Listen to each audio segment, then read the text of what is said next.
A service of KIBMradio.com, the Internet's home for an all old-time radio.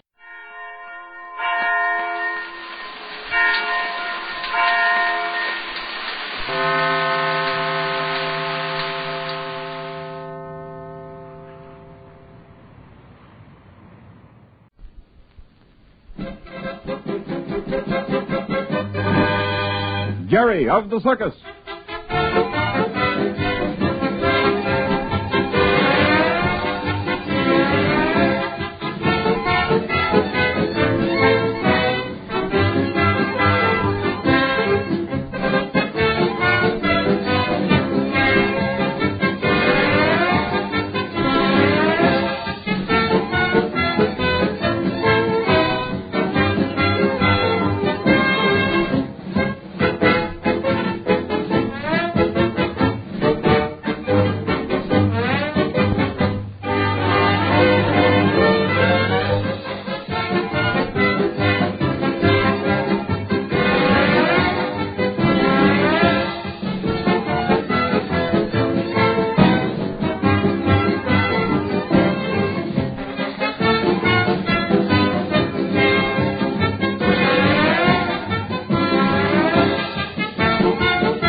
Now for Jerry of the Circus. Bombs. Oh, here I am, back at the door. Oh, guess I was too excited. Golly, what a night. It's blowing something fearful. I know. So how's the house, Jerry? You mean audience? Well, of course. Oh, just a handful of people. Seems terrible to do that whole show just for those few towners. I know, but as long as anybody comes at all, the show has to go on. I just come from the cages with Jason. Oh, yes? Golly, his cats are acting up fierce. I'd sure hate to have to work them tonight. Yeah, Jason will manage. He was over there talking to him and trying to get him quieted down. Oh, don't you worry about Jason. He knows what to do all right. Good evening, friends. Well, hello there, Carlos. A frightful evening, How are you you? mean. Oh, of course, Alfredo. I should say a bad evening, friends. My dear brother, have you objections to shutting this bad evening out? I forget. Excuse me, I closed the door. And my dear brother, I think maybe you better take those pills I buy for you this afternoon with so much trouble. Bah! What do you mean, bah?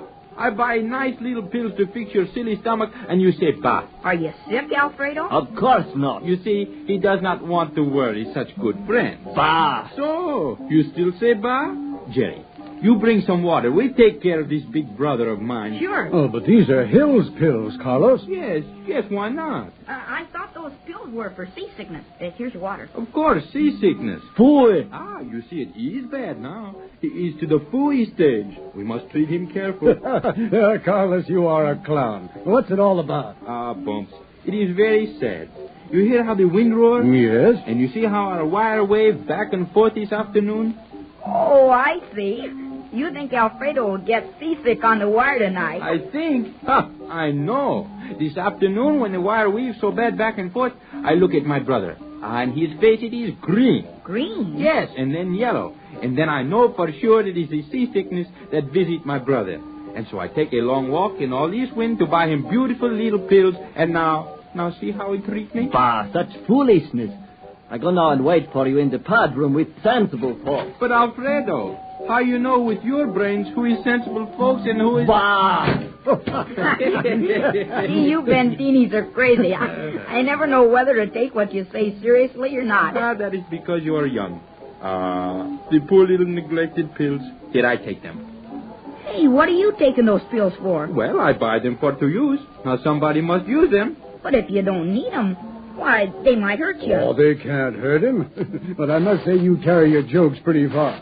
Well, folks, I'm heading for the pad room. How about you? Another country herd from. So you want to be sure to get in on the excitement tonight, huh, Rags?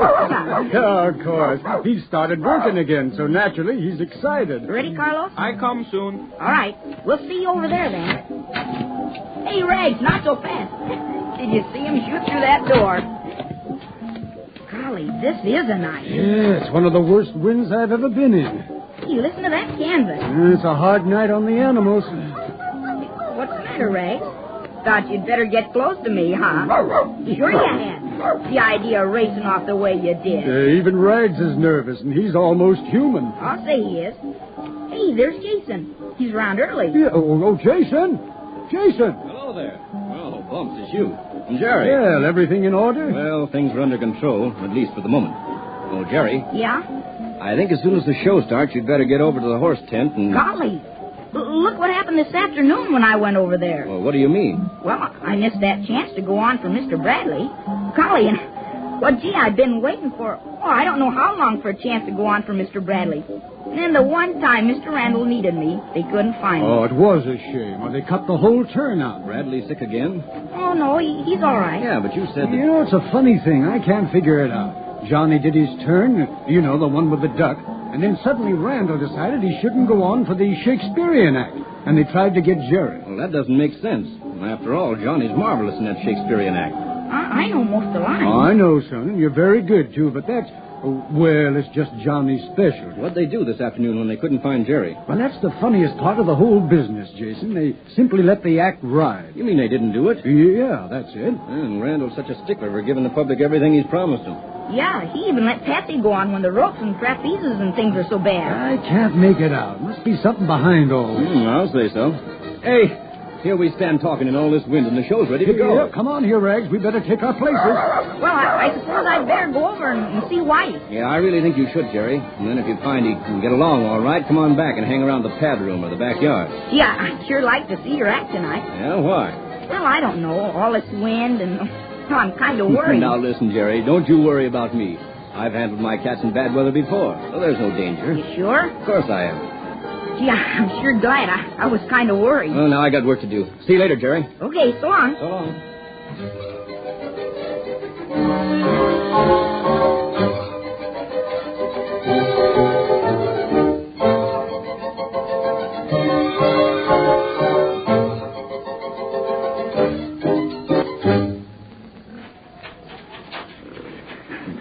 Am I late, Bumps? Oh, hello there, Jerry. Oh, well, late for what? Who's that? Jason. Oh, no. He's just going to do the jumping act now. You see, they're letting the rest of the lions into the arena now. Good. I wanted to watch him. Gee, the cats seem kind of nervy, don't they? Yeah, they'll be all right. Jason knows how to handle them. It's lucky I went back to see Whitey. He sure was having his hands full with them horses. Splendor was cutting up for a fare thee well. You don't say. Yep. And she only quieted down when I went in and patted her neck and talked kind of soft and like to her. There they go. Look, Bumps. What? Where? That Daisy. She jumped before she was supposed to. She took the stand Nemo's supposed to have. Oh, Jason will put her in her place. Yeah, but she don't like it much. Look at that cat fight back. She isn't going back. Look at her.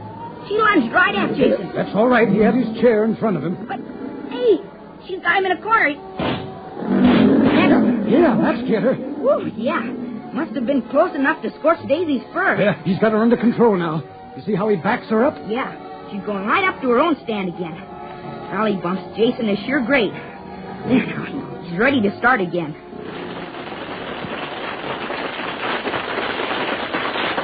Yeah, that's right. Daisy went onto her own tub then. Yeah, but she's plenty mad. Funny, because she's usually gentle, too. Boy, I'm glad he's finished that. See, he's letting them all leave the cage except Nemo. Yeah, smart boy. No good trying an act with those animals when they're as nervous as that. You only missed the part where Daisy makes that big leap over the other lions. Well, that's that. Now there's just Jason's fight with Nemo, and they'll be all through. Why do people like to see men fight with wild animals? Oh, it's an instinct. I guess it's a sort of a fascination. Golly, look at them roll over in the dust. Boy, it sure is exciting. Yeah, Jason and Nemo have been doing that fight for years. Well, he trained Nemo from a cub. Golly, I know it's not half as dangerous as some of the other tricks, but it's sure thrilling. Well, it sounds like the timers like it, too. Even the few of them that are here tonight. Bums, come with me. Just 1 minute. Oh, what is it, Alfredo? I thought you'd finished your act and were through. Yes, we finished, but Carlos, he is sick. No, you're fooling. Cross my chest. It's true. He is sick. Oh, gee. The wire it is bad tonight. When we finally finish, Carlos is all funny and pale. And then he try not to let on he is sick, 'cause he kid me so much. But when we in wagon, he had to lie down. So I come for you. I bet it's because he took those pills. Well, I wouldn't be surprised. I'll be right over, Alfredo. Thank you, Bums. You good friend. This should teach Carlos not to kid so much. Yeah, this must be what they meant when they say that about taking your own medicine, huh? Yeah, that kind of looks like it. But it's a shame to laugh at him if he really is sick. Poor Carlos. Well, come on, Jerry. We better get over to the wagon. Hey, quick! The menagerie tent. The zebras are stampeding. What are the tennis loose? Gee whiz, that's serious. Golly, it's getting cold. Oh, Alfredo!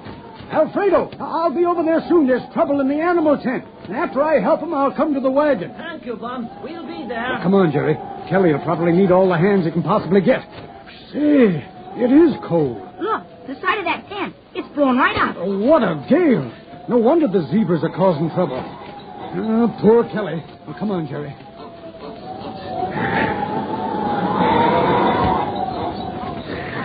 There's some men working on those stakes. They need more, though. Yeah, and there's Kelly. Hi, Kelly. What can we do? You're good with animals, Jerry. Get inside and give the boys a hand with those zebras. Yes, sir. But be sure you don't get kicked. They're pesky little critters. Well, what about me, Kelly? Help me here on these ropes. You're heavy enough to hold them down. I was afraid Jerry'd fly right up with the stick. Wisecracking even in trouble, huh? Might as well.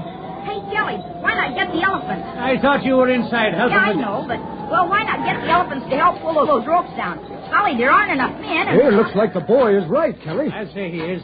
Jeff, get hold of Olson and get a couple of those bulls out here, quick. Okay. Golly, look at those ropes there. Just like they were made of string. This tent is in the way of the gale. That's why it's taken most of the punishment. Hitch that bull up to the far end, Jerry. I will. And Slim, bring those other bulls down here. It's going to work. I know it's going to work. Well, it is better. We'll have the counters pouring out here in a short time. Hey, Jeff, easy. Let that bull pull in the slack handle. All right. Yeah, that's better. Oh, what a blow, huh? Quick! All hands inside. A couple of zebras got loose. Hey, Jeff, quick on the seat. Come on, Jerry. We better see what we can do. Catch that critter quick, boys. Gosh, I ain't got a hankering to get kicked to death. Those zebras are certainly vicious little beasts. Hey, look out. You'll get hurt. I got the varmint. But Jeff is hurt. Some water, quick now. Okay, I'll Oh, get the poor devil. Jeff got right in the way of that crazy animal.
You're twice as sure with two great names, Frigidaire and General Motors.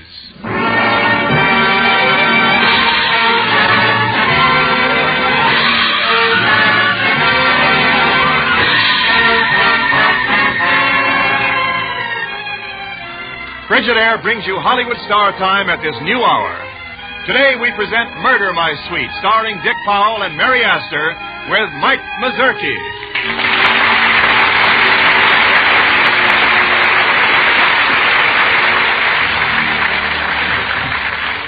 Each week at this new hour, Frigidaire brings you direct from Hollywood radio versions of the finest motion pictures with Hollywood's greatest stars. Today, Hollywood Star Time brings you a radio production based on the exciting RKO picture Murder, My Sweet, starring Dick Powell and Mary Astor with Mike Mazurki. RKO also are producers of the current picture release, Bad Man's Territory. Now, in just a moment, Murder, My Sweet.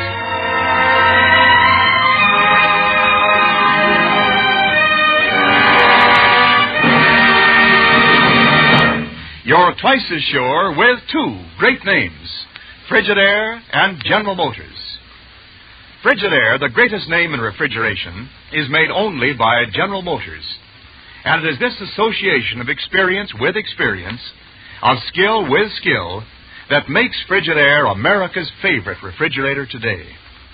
The 7 million Frigidaires built and sold are the best proof of Frigidaire's outstanding record of dependability, of lasting satisfaction. For back of every great refrigeration principle pioneered by Frigidaire, back of every exciting new Frigidaire feature, back of every exclusive Frigidaire advantage, is one all-important purpose: to keep food good to eat. Remember this when you choose your new refrigerator. Remember the record of millions of Frigidaires in millions of American kitchens. And remember, you're twice as sure with two great names. For Frigidaire is made only by General Motors. Now, Murder, My Sweet, starring Dick Powell and Mary Astor with Mike Mazurki. The colorful musical score is conducted by Lionel Newman.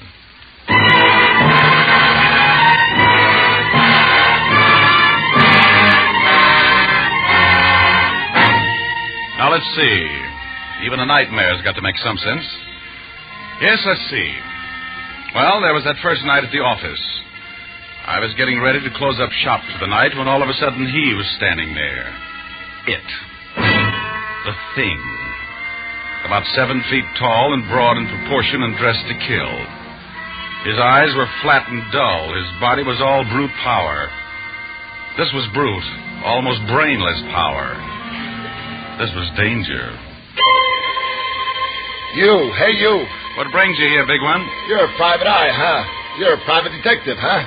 I looked at his hands that could crush a man's skull with a blow. I nodded. I seen your name on a blackboard downstairs.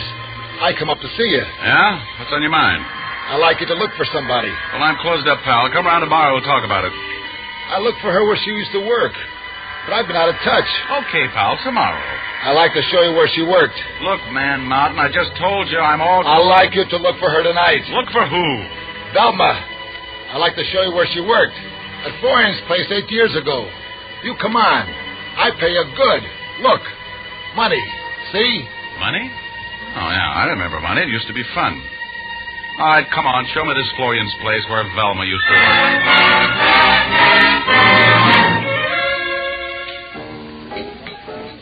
Florian's place where Velma used to work 8 years ago. A cheap beer joint run by a Mrs. Florian. Old Mother Witch in the flesh or some poor relation. I told her who we were and what we wanted. Look, fella, I'm sorry about your girl. I know how you feel, but I told you she ain't here. She used to work here. Come on, pal. 8 years is a lot of gin. They don't know anything about Velma here. Who asked you to stick your face in? Well, you did. Remember me? I'm the guy that came in with you, Chunky. You hired me. What are you, a cop? Philip Marlowe, private investigator. Don't be vulgar. My card? Get out of here, Marlowe. Never heard of you, and get out. Look, sister, what about this Velma Valento? I never knew no Velma Valento. And get out of here with that oversized gorilla. You don't call me names like that. You don't call Moose Manoy names like that, see? Come on. Get out of here before I call the cops. The cops? Yeah, the cops. The real cops with buttons. No cops, see? No cops at all. Easy, Moose. Take it easy. Let's get out of here. Thelma worked here. She liked me. She was going to marry me. Yeah. Come on, let's get out. And I don't want no tin-horn private detectives nosing around this respectable establishment. See? Look, Moose, what about this Velma? You find her, huh? But no cops, see? Was Velma in some mess with you 8 years ago? I've been away 8 years, see? Oh, sure, I get it now. How do I get in touch with you? I get in touch with you. Okay. I'll work on it, big boy. I'll work on it.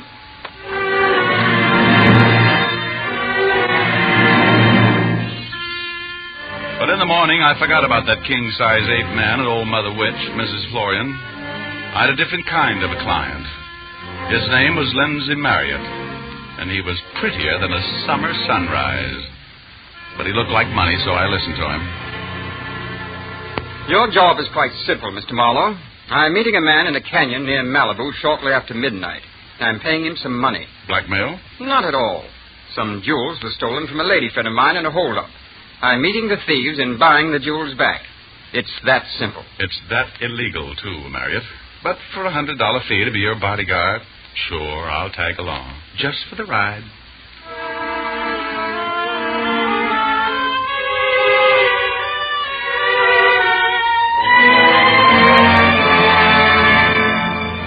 And that's how Marriott and I came to be in the darkest, foggiest canyon in California that night. That's how I happened to catch a blackjack right behind the ear. Oh!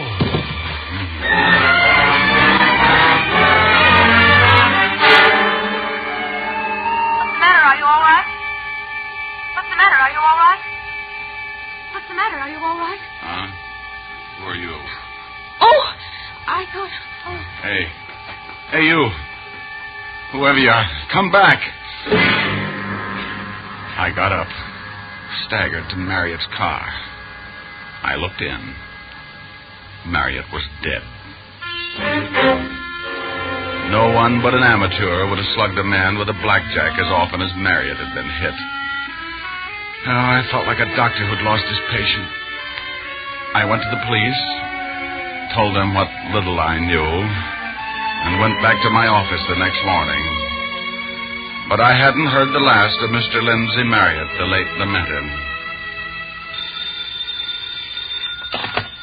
Philip Marlowe, Investigations. Marlowe talking. Mr. Marlowe, I'd like very much to speak to you sometime today. Who's this talking? Mrs. Helen Longstreet. It was my jade necklace that Lindsay Marriott was trying to buy back when he was murdered. Oh, I'll be right over. Well, you don't know the address. Let me find out myself, huh? It's more fun that way. I'll be seeing you, Mrs. Longstreet.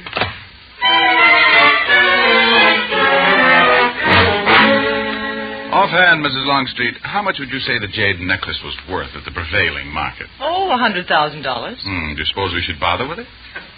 You know, you're quite different for a detective. And nice. Tell me about the holdup.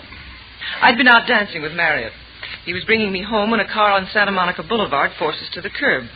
Some men pointed guns and took the necklace. Then they got in touch with you and offered to sell it back to you. Is that right? Yes. I asked Marriott to represent me. He hired you as his bodyguard, that's all. I'm sorry I didn't do better by your boyfriend. Lindsay Marriott was not he was a heel. Such a nice heel. I didn't know there were varieties.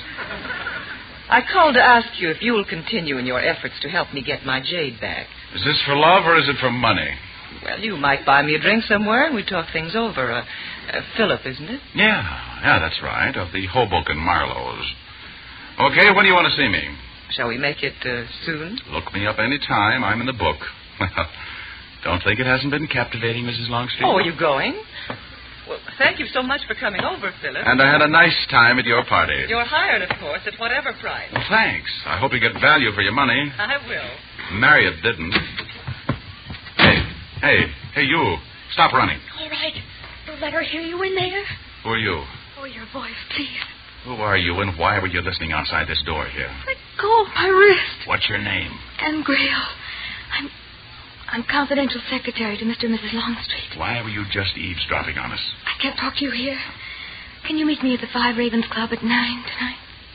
All right, Anne. Annie, it's a date. Meanwhile, don't get caught looking through any strange keyholes.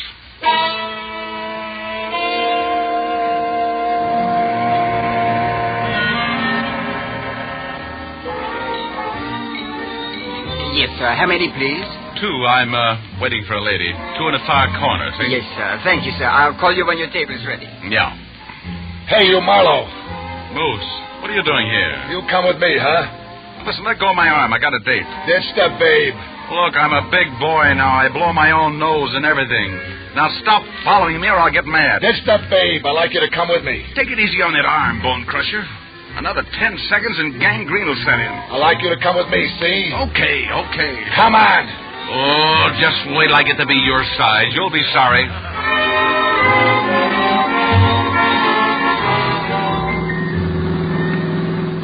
Listen, Moose, this is a nice, fancy auto you got. Runs just like new, but I'd like to get out now, okay? Where's Velma? I told you, I don't know. Haven't been working on it. Someone calls me up on the telephone. Huh? Who called you up on the telephone? Someone says you got Velma. Yeah, who? Oh, well, I'm getting out here anyway, but I'm just curious to know who tipped you off. You tell me now. Moose, let go of my neck. You tell me where to find Velma. Now, Moose, lay off and stop dancing with me. Moose! Bring me Velma. I don't know where she is. I'll kill you. Moose, let go. I'll kill you. Oh.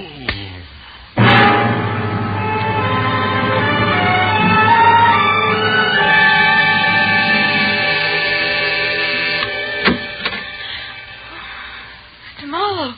Didn't you expect to see me alive again? Where were you tonight? I waited for you in a ditch where a gent named Moose Malloy left me for dead. You know anything about it? What are you talking about? How about inviting me into your cozy little apartment? It's 4 o'clock in the morning. Oh, listen, sister, you're a hot rock. I ought to toss you to the cops. But I'm going to give you a chance. Are you going to let me in now or not? Come in. What's the matter? Are you all right? Yeah, I'm all right.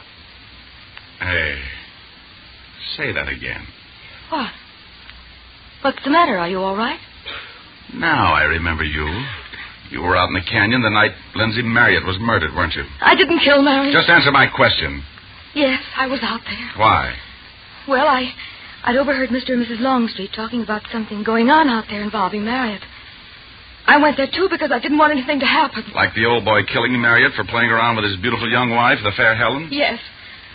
I wasn't going to let Lindsay Marriott ruin that nice old man's life as he ruined my father. Oh, so Marriott hurt your father. Marriott killed my father. Oh, so you killed Marriott? No. Well, then tell me you haven't got a motive then. Just tell it to me any way you like. All right. My father was a very sweet, a very gentle soul, but not very wise sometimes. One night, I was in finishing school then. One night, Father was driving one of his customers home. She'd been visiting his brewery. She was a dreadful woman who ran a beer joint, but a customer. Beer joint? Woman. Oh, just for the fun of it, Annie. Does the name Mrs. Florian mean anything to you? No. Oh. Well, go on. Well, to make it short, Father ran over a little girl that night. He wanted to report her to the police, but this horrible woman played on his fears. What it would mean to my future. He lost his head. Hit and run, huh? Yes. You can guess the rest. Blackmail? To the very end. To the very death. How does Marriott get into it? Well, Marriott used to be a small-time talent agent, booking acts into fifth-rate joints, like that woman's. She told Marriott. They entered into a blackmail plot against Father. Marriott had a girlfriend, a dancer who was costing him a lot of money. How did he kill your father? Do you know anything about beer? Only what I get in a tall glass. Well, they let the mash ferment in great wooden vats. When they draw off the liquid, the gas of fermentation is left in the bottom of the tank. Yeah, I know. Carbon dioxide, CO2. It's heavy and stays in those vats a long time if it isn't let out. Well? When I was a little girl, Father always warned me never to climb down into those great tanks. There was suffocation, death in the bottom of those tanks. I found Father in one of the empty fermentation tanks. Dead. It could have been an accident. Could have been, but it wasn't. Marriott had finally ruined him. Father committed suicide that way. The Max Tillotson brewery closed. Probably past it. It's near here. It's on Lombardy Street. Max Tillotson, your father? But your name is Gale. I changed it to Grail when I came to work for Mr. Longstreet. Why? Because I wanted to be near Marriott to see what I could see, to bide my time. Well, I was working for Longstreet going to bring you close to Marriott. Mr. Longstreet had married a beautiful blonde ex-dancer. Marriott's old girlfriend? Helen. Oh, the Greeks and I have another name for her, Velma. Velma Valento. Velma Valento? Helen Longstreet sicked that gorilla Moose Malloy on me. Did you tell her you were going to meet me at the Five Ravens? No, but I always tell Mr. Longstreet where I'll be. Oh, sure. I'm beginning to get it now. Helen used to work at a place called Mrs. Florian's. Mrs. Florian was the hag that tipped off Marriott to the blackmail scheme on your father. Helen used to call herself Velma. She got in a jam with Moose Malloy, and she's probably wanted by the police. Mrs. Florian and Marriott have been blackmailing her. Sure, why not? She's married to a rich man. When I went to Mrs. Florian's with Moose looking for Velma, the old hag called Helen to warn her that someone was on her trail. Why? Why? Helen is her meal ticket. Helen told Marriott to take me out to the canyon to murder me. Helen double-crossed him and killed him. Now, one blackmailer out of the way. See, it all ties together. Yes, darling, doesn't it? Helen, put down that gun. Moose reported that he'd killed you, Philip. Oh? Well, then Moose can't work on my newspaper. Put down that gun. It was thoughtful of me to check here at Anne's apartment, wasn't it? Oh, I learned ever so much outside the door. Well, Velma, what are you planning to do with that 32? Anything substantial? Why, Philip, darling, what's a gun for under the circumstances? Except murder. Murder, my sweet.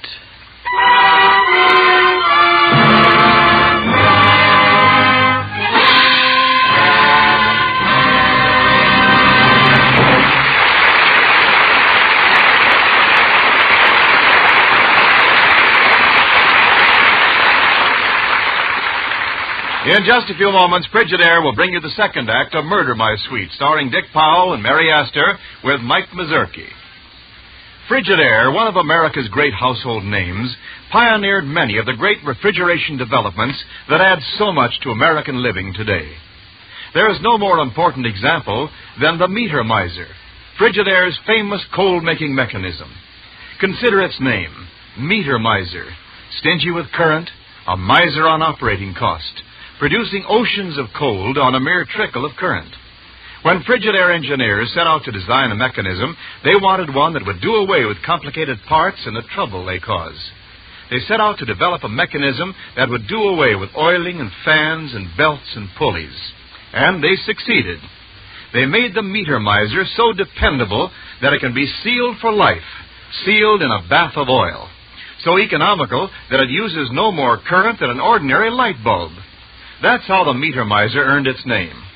That's why it is called the simplest refrigerator mechanism ever built.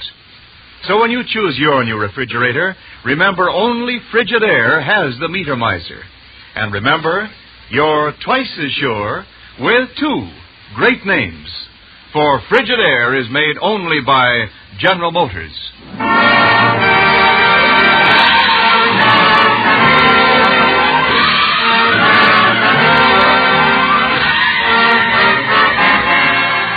Hollywood Star Time continues with a radio production based on the RKO picture Murder, My Sweet, starring Dick Powell and Mary Astor with Mike Mazurki. Mike Mazurki soon may be seen in the RKO picture Sinbad the Sailor. Now, Act 2, Murder, My Sweet.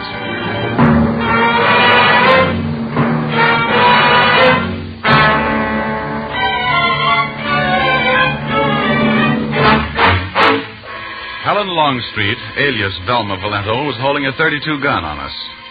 And I knew that a woman who could double-cross Marriott and blackjack him to death wouldn't stop there. I also knew that 8 years ago she'd been in some criminal jam with her dim-brained giant of a boyfriend, Moose Malloy. She stood there smiling, then gestured toward Anne and the telephone.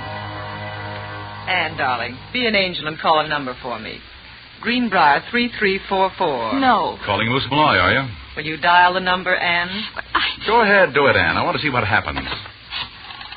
You sicked your big boyfriend on me earlier tonight, didn't you? Oh, no. Mrs. Florian did. I called Mrs. Florian, and she called Moose. You don't mean to say you're going to let Moose hear your voice now, then? Here's your number. Thank you, dear. Hello, Moose. This is Velma. Velma, yes. I can't speak louder, dear. I'm being held prisoner. Yes, by that chief detective, Marlowe. No, you didn't kill him. He's here. 1910 Shoreview Drive, the ground floor. Hurry, darling. I love you. Hurry. Moose will be here in 10 minutes. So, Moose will be here in 10 minutes. He'll break me to pieces. But you'll go back to the old life with Moose. What's the percentage? We'll wait 5 minutes and make another telephone call. Why? What's up? You'll see, Philip. Just relax for 5 minutes.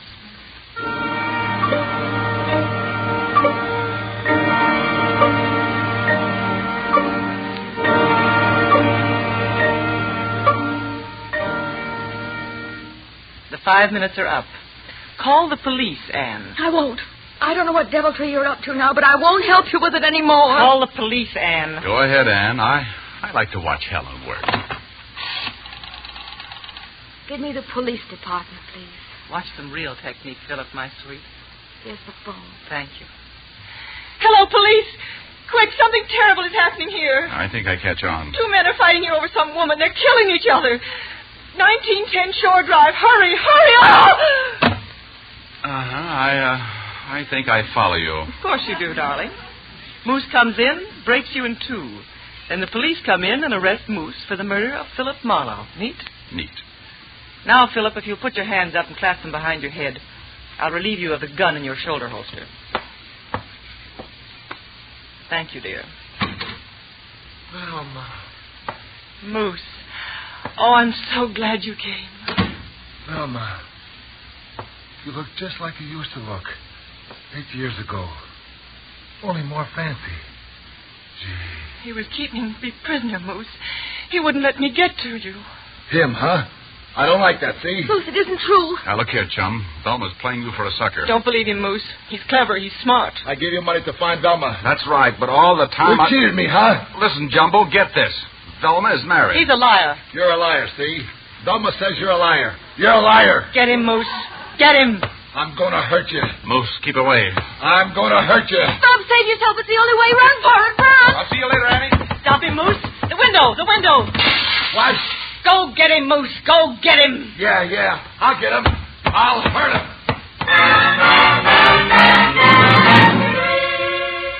I'm supposed to be a pretty sharp cookie, a thinker, a brain boy. But if I was so smart, why couldn't I shake this Moose Malloy? Don't run away. I'll get you. I'm big enough. I'm in pretty good shape. But that thing out of a nightmare wasn't human. That was the answer. He wasn't human. He was a wild animal. But without a gun in his hands, a civilized man is no match for a tiger. This was the city. This was Moose's jungle. And he was going to trap me in its deserted alleys. Trap me and break me to pieces. Don't run away. It's no use. I'll get you. I had one weapon, my brain, my memory. Max Tillotson Brewery. Near here. It's on Lombardy Street. This was Lombardy Street. Found Father in one of those empty fermentation tanks. Dead. Lombardy Street was a blind alley. Only a heavy iron-bound door at the end. The brewery. If the door was locked, I was trapped. Now I got you, huh? Now I get you. Now. I flung myself at the door. It held. Again. It moved. I found the big fermentation tanks upstairs, on the second floor, past another heavy oak door. I flashed my light at one of the huge wooden vats, dusty with age and disuse. I heard the oak door slam in the distance. Moose was inside. He was coming toward me in the darkness. Then I let out a yell to let Moose know where I was. Moose! Help! I'm falling! Then I climbed down the iron ladder into the vat. Hope the best. Hope.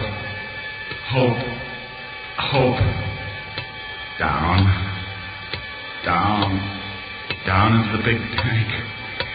Down, Marlowe. Hold your breath, Marlowe. Save it. You'll need it. All of it. There's death down there. Suffocation. Down.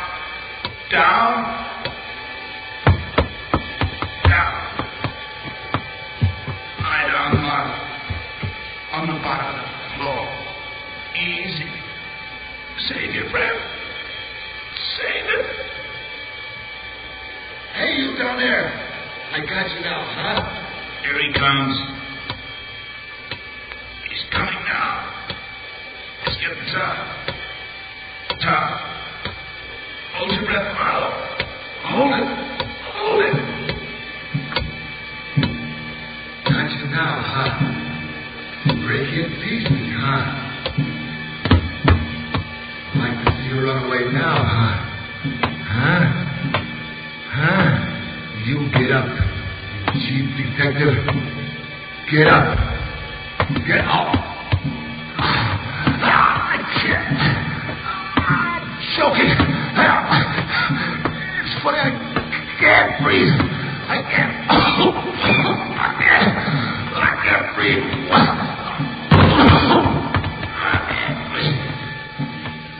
He's done for. The gas has got him.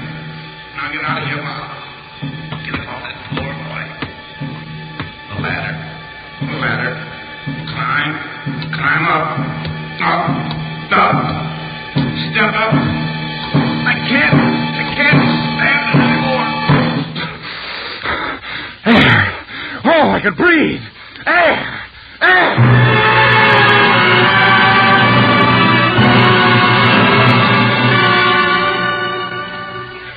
Well, that's all, I guess. The cops had arrived just after I jumped through Anne's window with Moose Malloy after me. They were just leaving when I got back. Helen hadn't expected me back. We don't expect Helen back from where she is, not for a long, long time. What about that, Anne? What about what? In just a minute, mister. What's the matter? I'm repulsive. Why not? A gentleman always takes his gun from his shoulder holster before he kisses a girl. Yeah? Yeah. Yeah.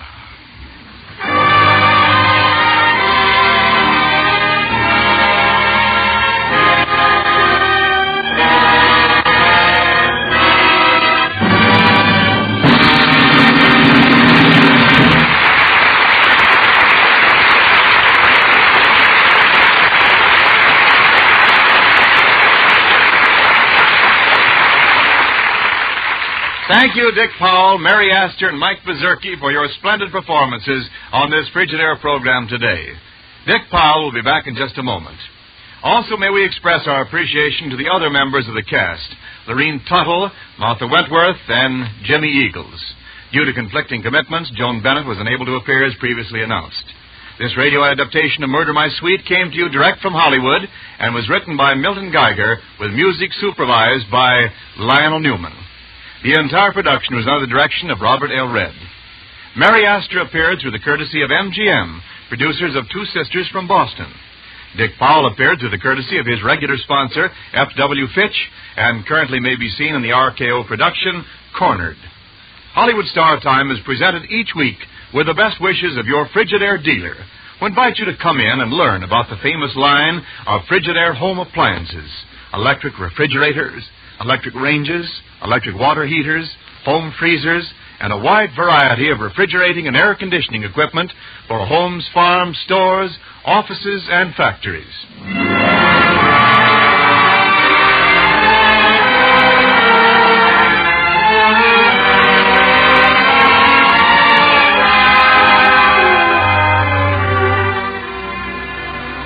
Here again is Dick Powell. Well, Dick, you've certainly turned into a radio veteran these days. Your own regular broadcast each Thursday night, and then guest appearances on shows like Hollywood Star Time. That's right, Wen, and I've turned into a listening fan, too. A radio in every room in the house. Oh, which reminds me, when I go home this evening, I'll make a note on my listening schedule to tune in Hollywood Star Time next Saturday. I want to be sure to hear Olivia de Havilland when she does Morning Glory. So until later, Wendell, I'll say goodbye for now. Okay, Dick, and thanks again. This is Wendell Niles speaking for Frigidaire, made only by General Motors.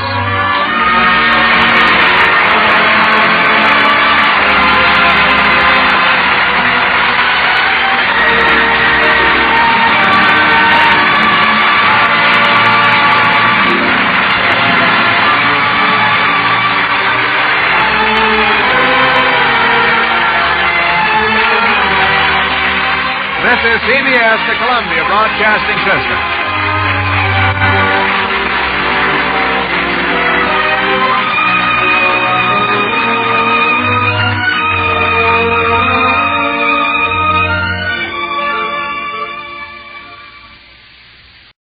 p.m. BULOVA, Bulova Watch Time. Men, here's exceptional value. A handsomely streamlined Bulova Alden, 15 jewels, extremely dependable. Only $24.75. WEAF, New York. Washington, calling Counterspy.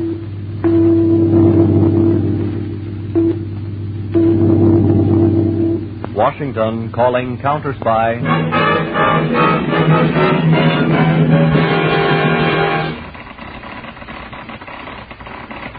Harding, Counterspy, calling Washington. Harding, Counterspy, calling Washington.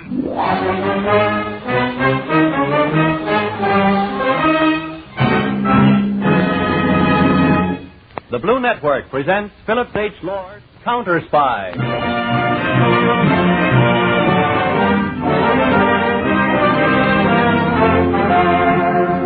Counterspy is dedicated to all government undercover men, that invisible army which protects our men on the fighting front, in our industries and secrets on the home front. Imagine chief counterspy of them all as David Harding.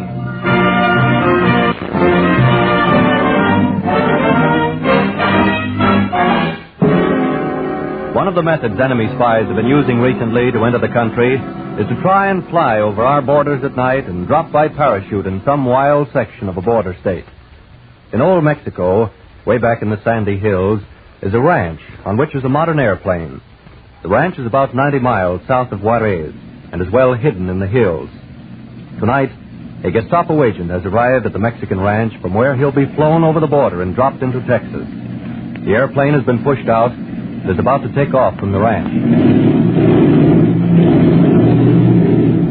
You are ready to take off for the Texas border, Herr Burger. Take the suitcase. Put it in the cockpit. Senor Burger! Yeah? Senor Burger! Yeah, what is it, Herr? Do not go yet. Why not? A very unusual thing has just happened, Senor. Yeah. No one ever comes this far from the main road, but at the ranch house has just arrived Councilor Carlos Costello. Costello? He is taking a long trip by horseback for his health, si, Senor. Make him live. We do not want this place discovered. Oh, but I have a very interesting thought. So?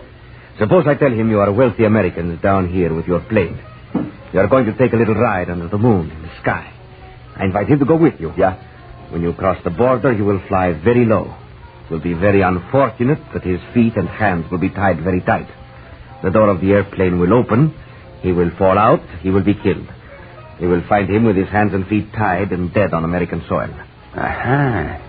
I see. There will be quite a strain between the Mexican and the United States governments. A prominent government official murdered on American soil. Yeah, hello. It is a good thought. When they picked you to run this ranch, they picked the right man. You like my little idea, eh? The Gestapo shall hear about this. You shall be rewarded. Please, not by medals. I prefer my reward in money. Go, hello. Invite the official to join us. Then we will see what happens.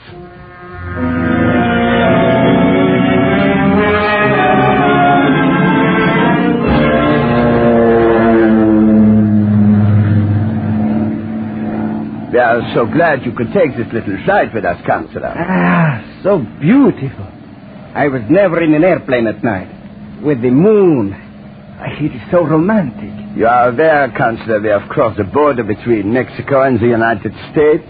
No. Is it not against the law? Oh, I am sure no one will object, but we have such a distinguished gentleman of the Mexican government. But what is the meaning of this? Oh, you did help, Burger. Yes, son.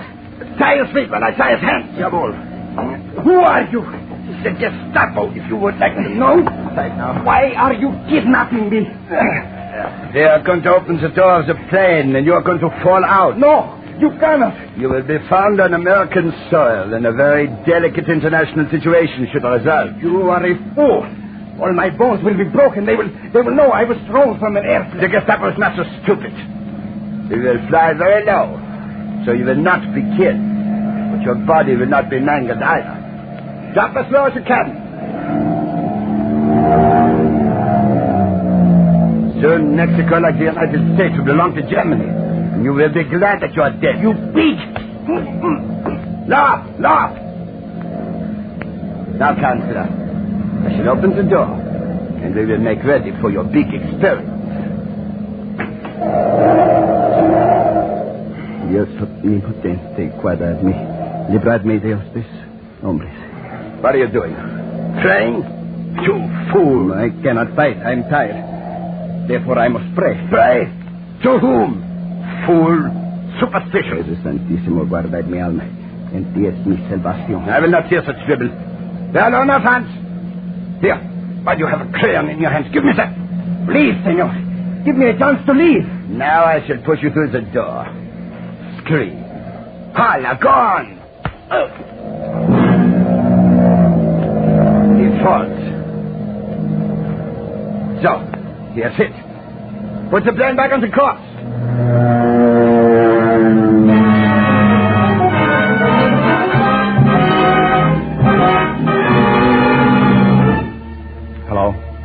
Hello. Proceed. This is Harding speaking. I'm in the testing laboratory of the Walker Optical Company. In an hour, I shall take a plane for Washington. Set up my appointment for me at 3 o'clock with Colonel Marvin. Tell him emergency. Yes, sir. You wish me to continue, Mr. Harding? Yes, Mr. Walker. And this is a grave emergency.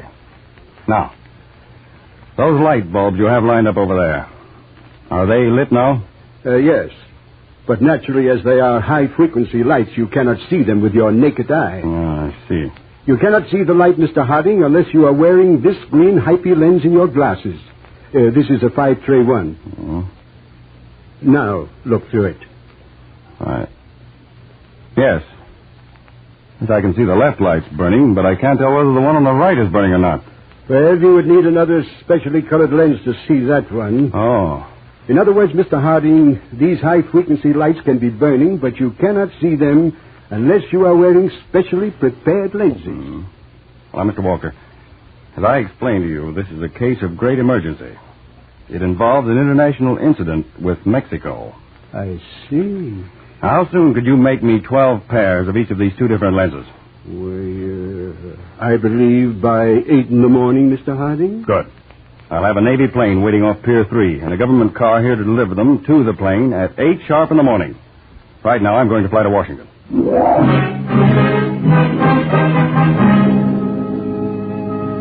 What can I do for you, Mr. Harding? Well, Colonel Marvin, we've known for some time that certain Gestapo agents have been getting into this country by flying over the border from a ranch in Mexico. Mm-hmm. Now, they're landing in a deserted section of Texas, where they usually stay for several days before leaving for different parts of the United States. In other words, you've allowed them to enter this way because you know how they're entering. And that's better than stopping this route and forcing them to find some other method, which may take you months to discover. Is that it? Exactly, Colonel. Harding, you know we'll do anything possible to help you. Now, Colonel, tomorrow night I'd like to have about 8 Army planes from Field A-46 fly all over the state of Texas and into Louisiana. Now, I'll be at field headquarters in Texas with a map to get their reports. What information are you looking for, Harding? Well, now, one house which we recently raided had up the chimney a high-frequency light. Now, that light can't be seen at night when you're flying over the house unless you have a certain colored lens in your glasses. Mm-hmm. I feel sure that there are a certain few houses for, let's say, 200 miles in Texas which have these lights hidden up the chimney. I see. Now, the pilot who's flying these foreign agents in wears these special colored glasses. He can see these high-frequency lights placed in the chimneys, and these help keep him on his course. And you want to locate every house which has such a light, huh? Yes, and it's vital. I'll have a plane ready to leave in 2 hours, Harding, and I'll fly down with you to see that you have everything you need. Thank you, sir.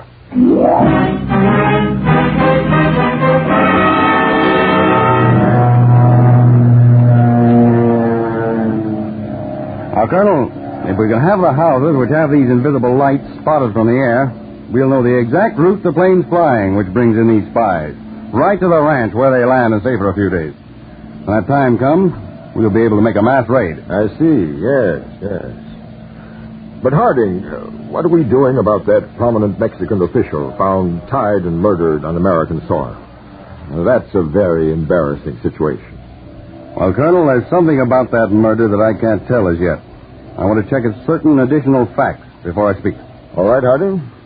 You're doing a wonderful job, and I'll see that 8 Army planes will be flying over the designated section of Texas tomorrow night. Thank you, sir.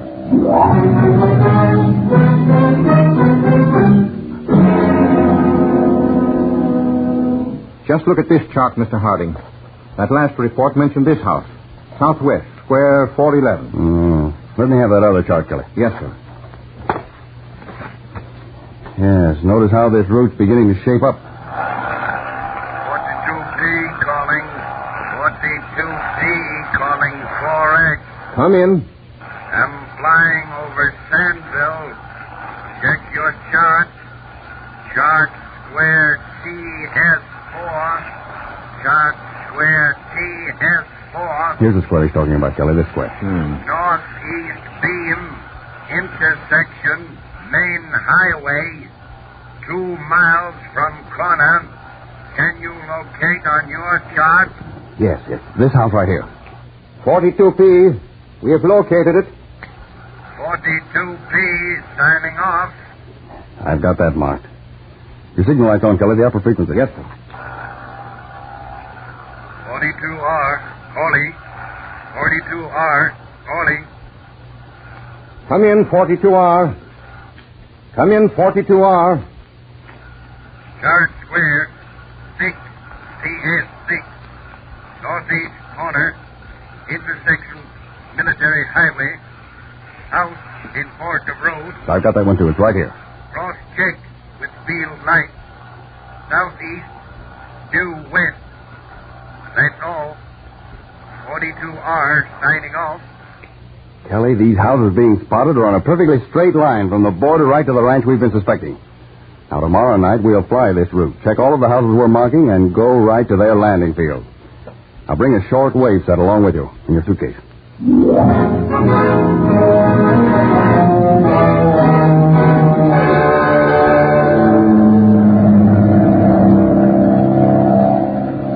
We've seen every light the pilots reported last night, Mr. Harding.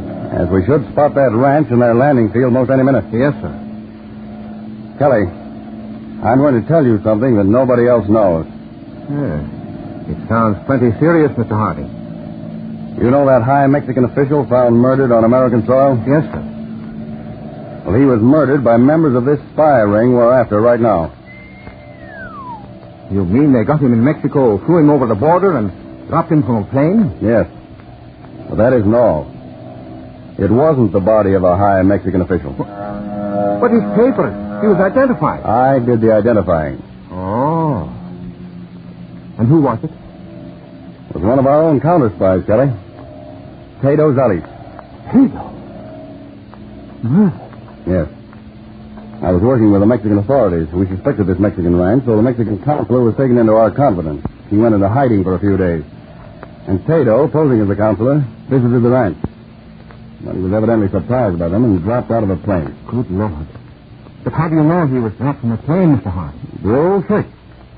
In the scuffle, he got a pencil from his vest and hid it in the palm of his hand. While his hands were tied together, he was able to write on the palm of one hand the word air. There's the landing field, Mr. Harding. Yes, there's the large ranch house, the 2 barns. It's barren, all right. Tato. Murder. We'll land, and I'll have the pilot take off immediately. Oh, Lieutenant, land as far from the house as you can. We'll hide the suitcase with a short wave set out in the field. Perhaps they won't hear us land. We can get to the house before they know we're here.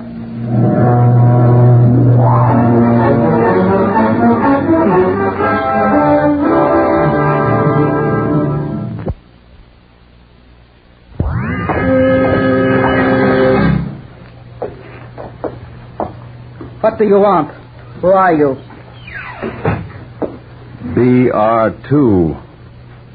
We want to stay a couple of days. My name's Mr. David. This is Mr. Kelly. Where did you come from? Hacienda Pedro, over the border.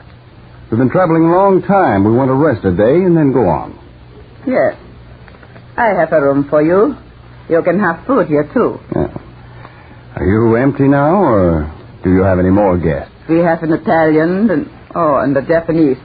I did not want to take him in, but we are under orders. And your husband? He is out in the barn.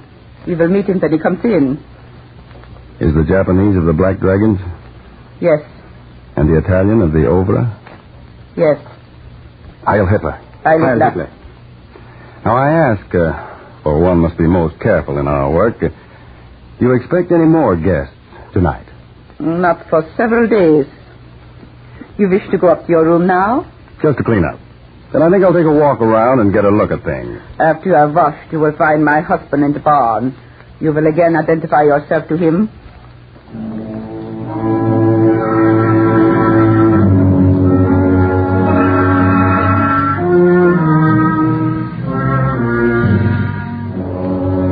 Calling 42B. Calling 42B. Calling 42B. Come in. Calling from field at location specified. Locate for me immediately. German couple, about 60. Want couple opposed to Nazi rule. Check my file numbers for names of couples already examined. Fly this couple to our present location. 11:30 tomorrow night. Check. Report sufficient. 42B off. That is all. All right, Kelly. Close the case. Slip it under the bushes again. Yes, sir. That Nazi woman in there was a brutal-looking character. Now, let's get right back to the house. I don't want them to notice that we've been gone too long.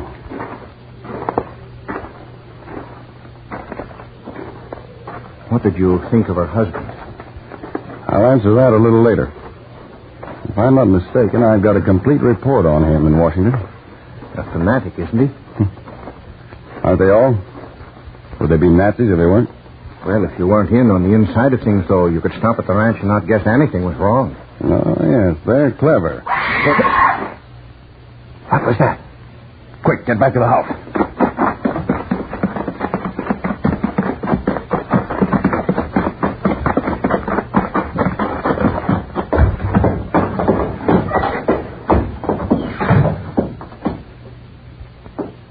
What's the matter? What's going on? Where is everybody?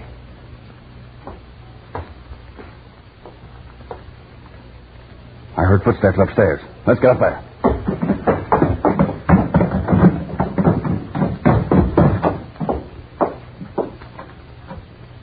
Where are you? What do you want?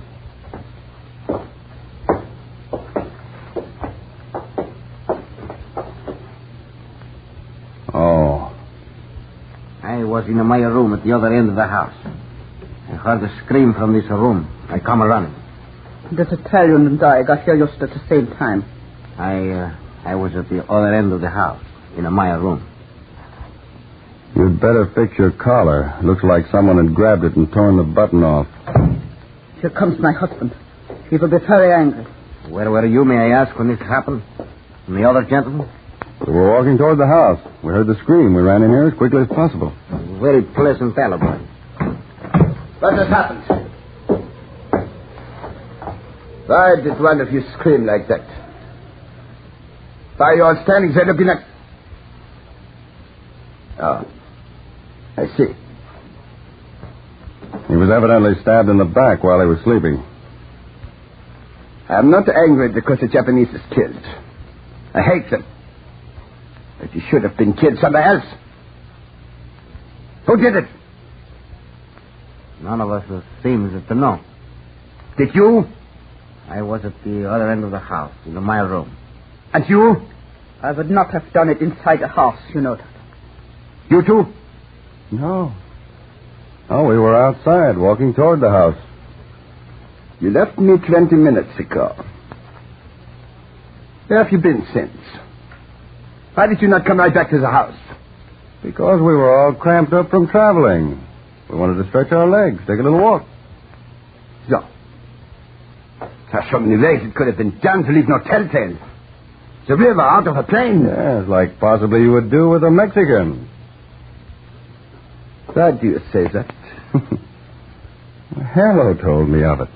The Hacienda Pedro in Mexico. They all thought it very clever. That man Marlowe talks too much.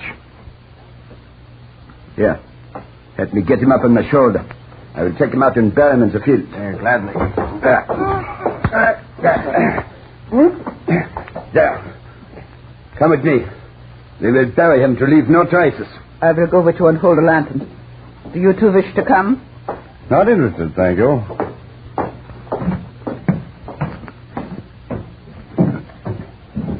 Kelly, will you do me one favor? What, sir? Kick me just as hard as you can. Why? Well, the minute I saw that Jap had been murdered, by habit and instinct, I started to ask questions. I knew the Italian had killed him. And all I'd have had to do was to ask about 3 more pointed questions, and there'd have been plenty of trouble. Come to think of it, you're right.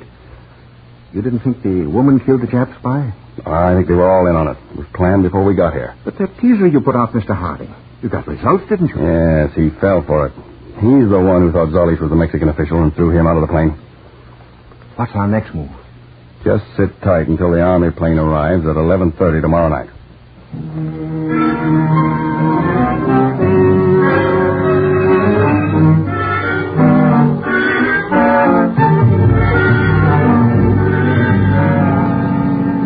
Mr. Harding, that's the army plane, all right. Yeah.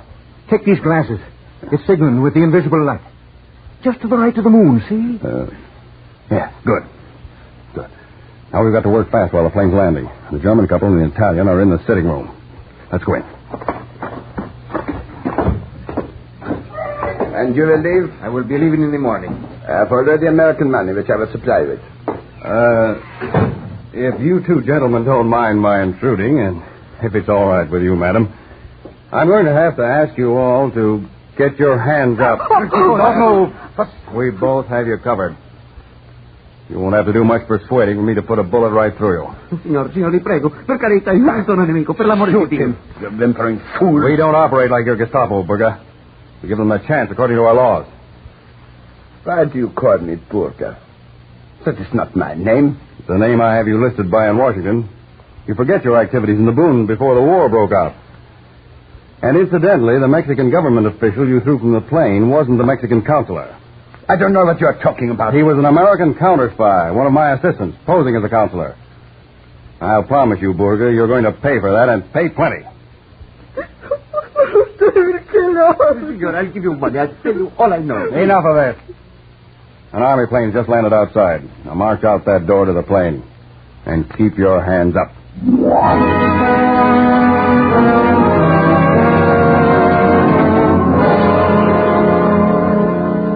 Mr. Harding, that's a sweet old couple the plane brought down. Yeah.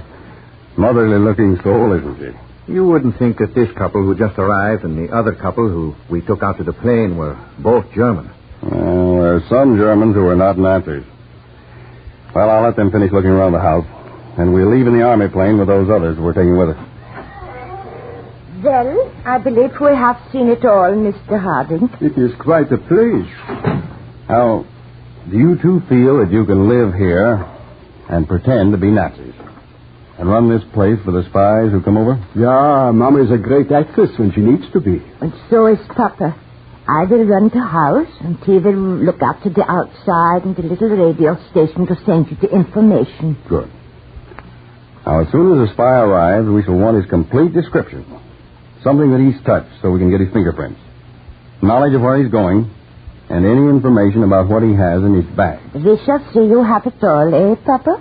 We shall do everything. We shall give our lives to see the Nazis crushed and wiped off the face of this earth. You two must have had a terrible experience from the report. Oh, we lived just outside of Hamburg. We were happy. And our 2 boys had graduated and were the ministers of the German Lutheran Church. It was in the middle of the night. Ach, Papa. The Gestapo broke in the front door and dragged our 2 boys out of bed. Then they came and got Mama and me. You forgot. They beat our boys because they were ministers of the church. They dragged them outside. They tied our boys to the fence. They made us watch. The Gestapo stepped back and took aim and shot them. Our youngest boy, Hans, he did not die. So the little Gestapo put a pistol to his head, spit at him, and fired. The little Gestapo tore off the crucifix that Hans wore around his neck. He threw it on the ground, stepped on it. Then he raised his arm at the Nazi salute and said, Heil Hitler, The Führer will rule the world. We left Germany, Mama and me. It took us 4 months to escape across the border, but we did it. Now we are in this country. God bless it. Then you know what it means to have the Nazis rule. Wait, I hear footsteps. Somebody's coming. Careful now, there may be trouble. Yeah? Come in. I am a traveler, X4 from Mexico, from the Hacienda Pedro. You have arrived at the right place, X4. Good. Our plane was forced down. I have had to come the last 100 miles by motorcycle. Hi, Hitler. The Führer will rule the world. The Führer will rule the world. I remember. I shall show you to your room. Who are these men? We don't ask questions like that around here. Yes, you are right. Take my bag. Yeah. Mama, bring a light from the mantel. We will show this gentleman to his room.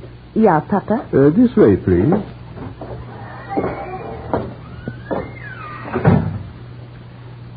I don't think, Kelly, that we're needed here anymore. No. Let's go to the plane.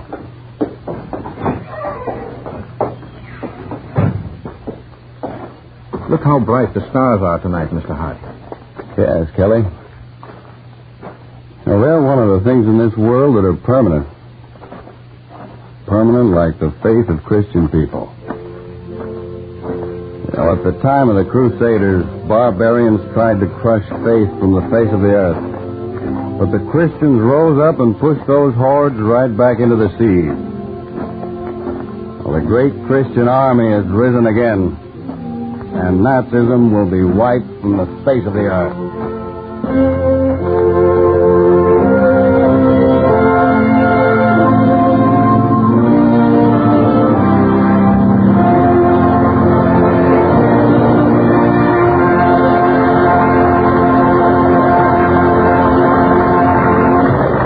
All over this country tonight is spread a great army of counterspies, men whose names may never be known or their deeds ever revealed.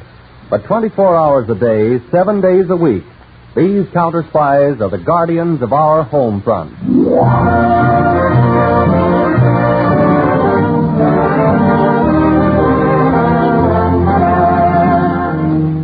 Counterspy will not be heard next week, June 29th. Starting Monday night, July 6th, Counterspy, a Philip H. Lord production, will be presented at a much more convenient time. 8 to 8:30 p.m. Eastern Wartime, 7 to 7:30 p.m. Central Time, 6 to 6:30 p.m. Mountain Time, and 5 to 5:30 p.m. in the Pacific Time Zone. Tell your friends. Invite them to listen to these exciting dramatized cases. Make it a date for Monday, July 6th at the new hour.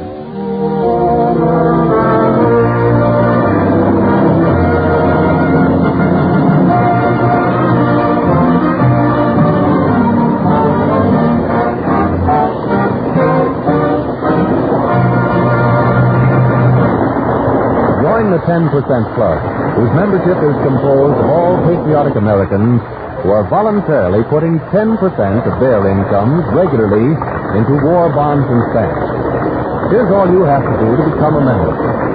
Arrange to buy war bonds on a regular basis to the extent of 10% or more of your present income. Or authorize your employer to deduct 10% or more from your regular salary or wage check. Your government is making special efforts to have everyone a member of the 10% Club. Join today. Counterspy originated in New York. You are listening to the Blue Network.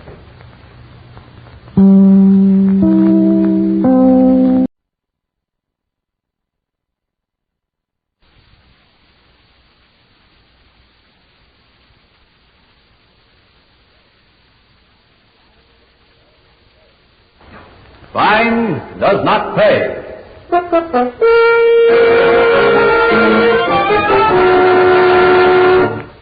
My advice to you, Mrs. Forster, is talk. Not me. Nobody makes me talk. You're going before the grand jury in 3 days. You'll have to talk. If you don't admit what we know you know, Mrs. Foster, you'll be indicted for perjury. So what? You think I care?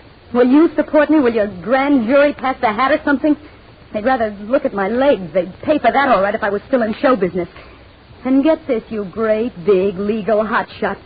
My husband is worth more to me dead than alive.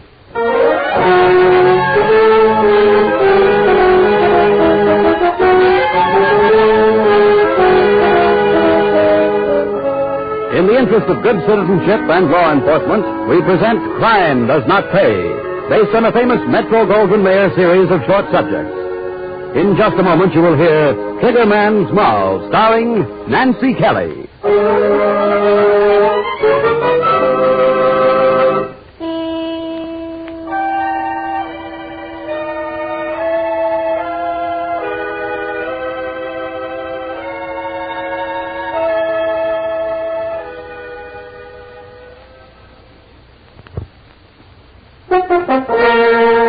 Now, Crime Does Not Pay, starring Nancy Kelly as Liza Foster in Triggerman's Marlowe.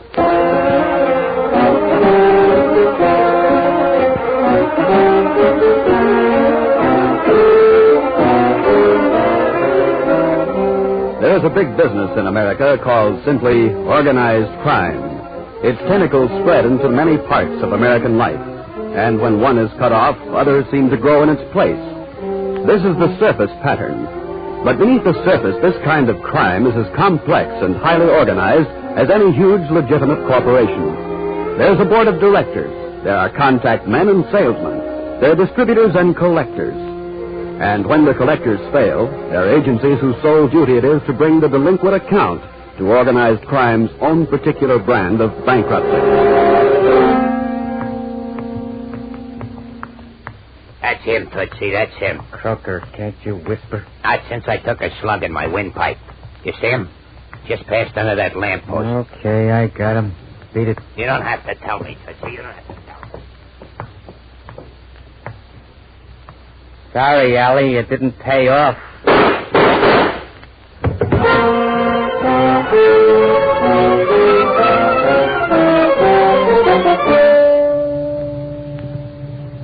They're about due. The car is gray. Spotlight on the driver's side. They'll take the corner pretty fast. Ready, Swifty? I'm in first. All I gotta do is let out the clutch. Watch it, Tootsie. It's them, Tootsie. Heard you the first time, Croker.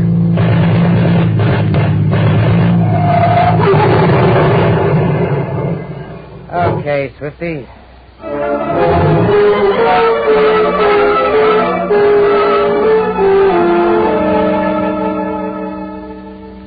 Hey, I'd like to hear the radio. More coffee, Charlie? Oh, thanks, no, Liza. Makes me nervous. Can't do my best work. Andy, dear? Yeah, a little. Bank killing last Be quiet, winter. I want to hear this fellow. And the rapid succession of killings in recent weeks points to a rising crime wave in this city. Why hasn't the city administration done something? In the last case, the machine gunning of Casey Carter's automobile on Prince Street in broad daylight, only a miracle saved passers-by from injury and death. When will something be done? I thought he had something. Oh, do they ever? Just talk. Well, Tootsie, my boy? Why do you always call him Tootsie? His name is Andrew Foster. It's just a nickname, Liza. Like mine, the Bug. Oh, for heaven's sake. Do men ever grow up? Only when it's time to go to the office, darling, which is right now. Where's my briefcase, dear? No, on the hall table with your hat. Home early? Well, I don't know. Charlie, make him leave the office early tonight. I want to see that picture down the street. Liza, your word is our command. Mr. Foster, you are leaving early tonight. And thanks for the breakfast, Liza. Wish I were lucky enough to be married.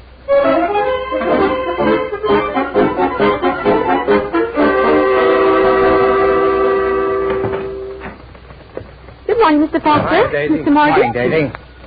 Any mail, Daisy? It's on your desk, Mr. Foster. There's a special memo for you right on top, sir. Oh, thanks. See you later, Charlie. Right. Lunch, maybe, if you're not too busy? Maybe so. Let's see.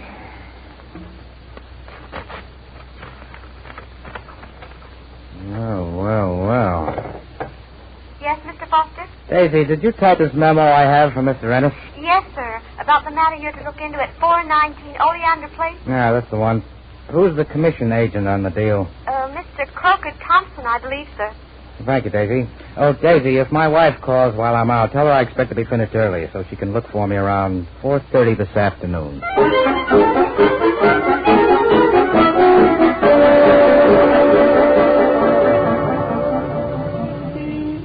Hey, Tootsie, what you using today? My Luger, why? I was hoping it was going to be your rifle. Boy, you're sweet with a rifle. None better. Thank you, Swifty. I like those jobs myself, especially that last one with the telescopic sight. Start your motor, Swifty. Right. Is that him with Croker? That's him. Look at him smile. Yeah. Not a worry in the world. Not in a minute he won't have. Unlock your door for Croker. Yep. What you waiting for, Tootsie? I don't waste ammunition. So, like I was saying, there ain't a reason in the world why you should be sore, Jersey. Not a reason. Swifty, my pal. Hi, old-timer. Get in, Croker. Slam that door. Brother, I thought you'd never pull that trigger. I did. Where to, Tootsie? We'll drop Croker, and then you come on home for a drink. Eyes of Sgt.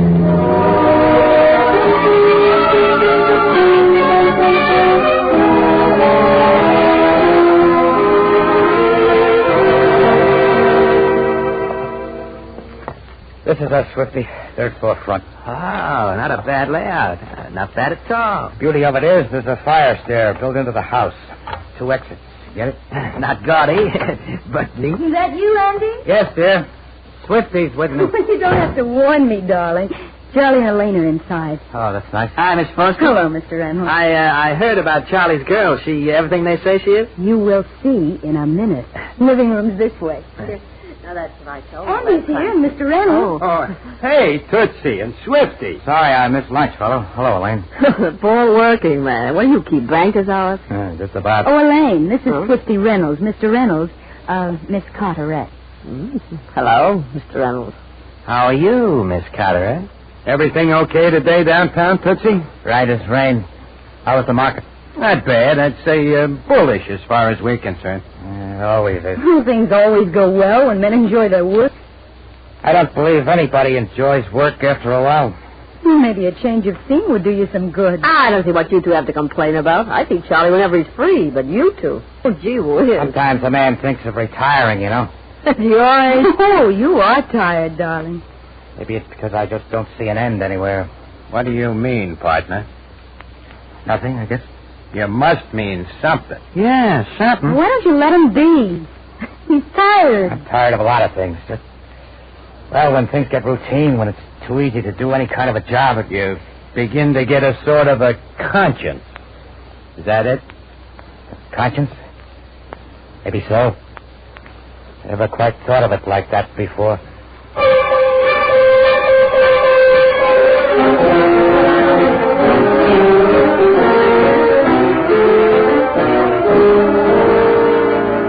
You better say that again, Swifty. Well, I wouldn't have thought anything.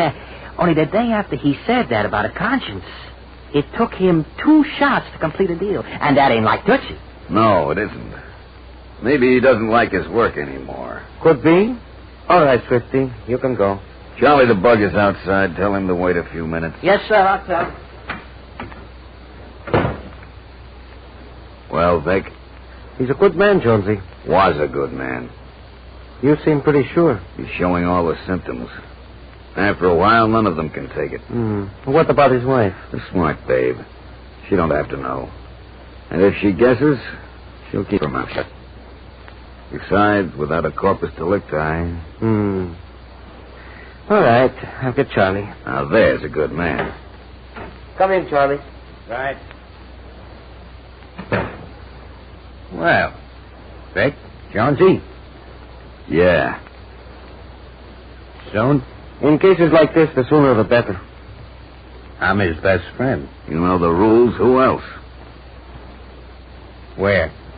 You pick it. Disposal? Call Daisy. Ask her for the disposal squad. All right. When? Tomorrow morning. After breakfast.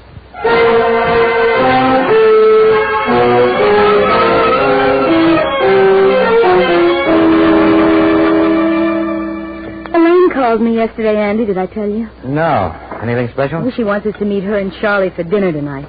Well, if I can. Oh, you're not going out of town again. I had a note from Vic yesterday late. He said I might have to. Oh. Where's Charlie this morning? I'm picking him up at Max's. Well, that's funny. Why? Well, he's always here. Even Charlie likes to change the routine once in a while for luck. I see. For luck. Don't you believe him? Charlie never needs luck. Every man needs it sometimes. It's when his luck runs out. Oh, well. Andy, I'm worried about you. You've been so upset lately. Me? Upset? Look at that hand. Steady as a rock. Let's see now. Briefcase, top coat, hat. Well, Andy, kiss me, please. Sure. How's that? No, Andy. Like this. Yeah. I would think he was going off to the moon, not just down to the office. Goodbye, darling. Goodbye, darling.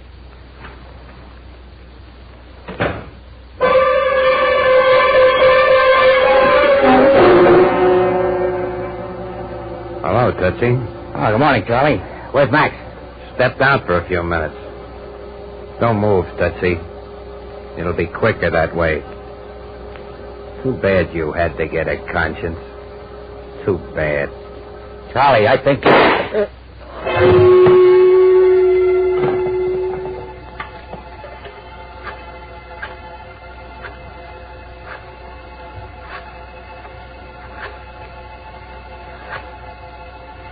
Franklin 25689. Daisy, this is the bug. There's a situation at Max's place needs clearing up. Send a disposal squad over at once.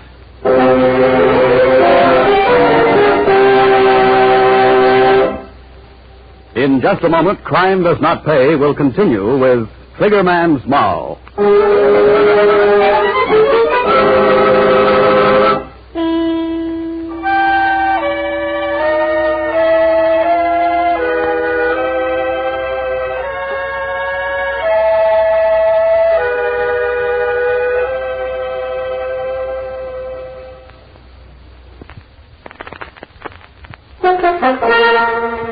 Now we continue with Crime Does Not Pay, starring Nancy Kelly as Liza Foster in Figurman's Marlowe.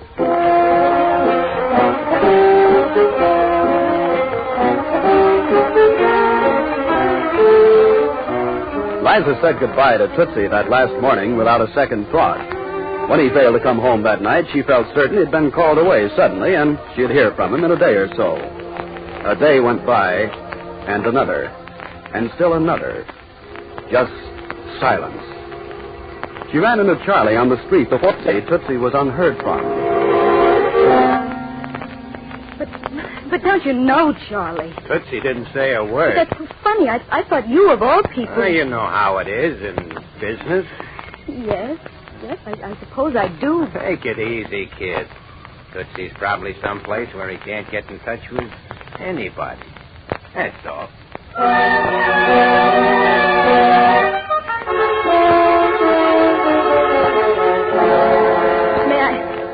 May I speak with Daisy, please? This is Daisy. Oh, this is Mrs. Foster, Daisy.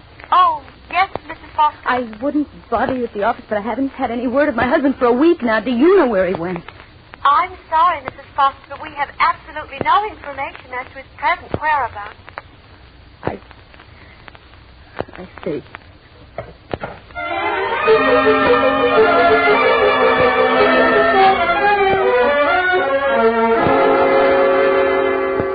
I'm awfully glad you came over, Elaine. It's dull here, alone. How's Charlie? Fresh and smooth as ever. You know, he hasn't been here in 2 weeks. Not since the morning before Tootsie went away. He's been pretty busy. You know, it's funny, in a way. For weeks, that man of yours dropped in here every morning to go downtown with Tootsie, and the first morning he doesn't show up is the day Tootsie goes away and doesn't come back. Aren't you adding 2 and 2?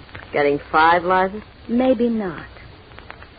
I'd like to see Charlie. Why don't you both come over some evening? We'll have some fun. 3's a crowd, Liza, dear. Well, tell Charlie to bring a friend for me. I'm young, Elaine, and not too bad looking. I don't expect to spend my life just looking at these 4 walls, you know. Excuse me, dear. Of course, darling. Hello, Miss Foster. Swifty, won't you come in? Sorry, Miss Foster. No time just now. I have an envelope for you. Tootsie's okay. You'll hear from her. But Swifty... So long, Miss Foster. I'll be seeing you. Goodbye, Swifty. An envelope. Well, you won't learn anything from the outside of it. Oh, no, I suppose not.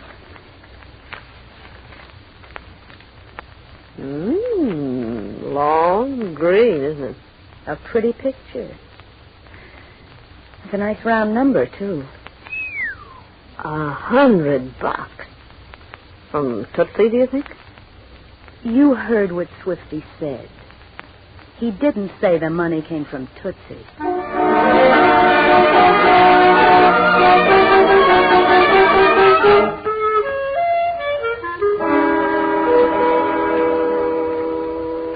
Told Charlie, a toad. Let's see now. I got it.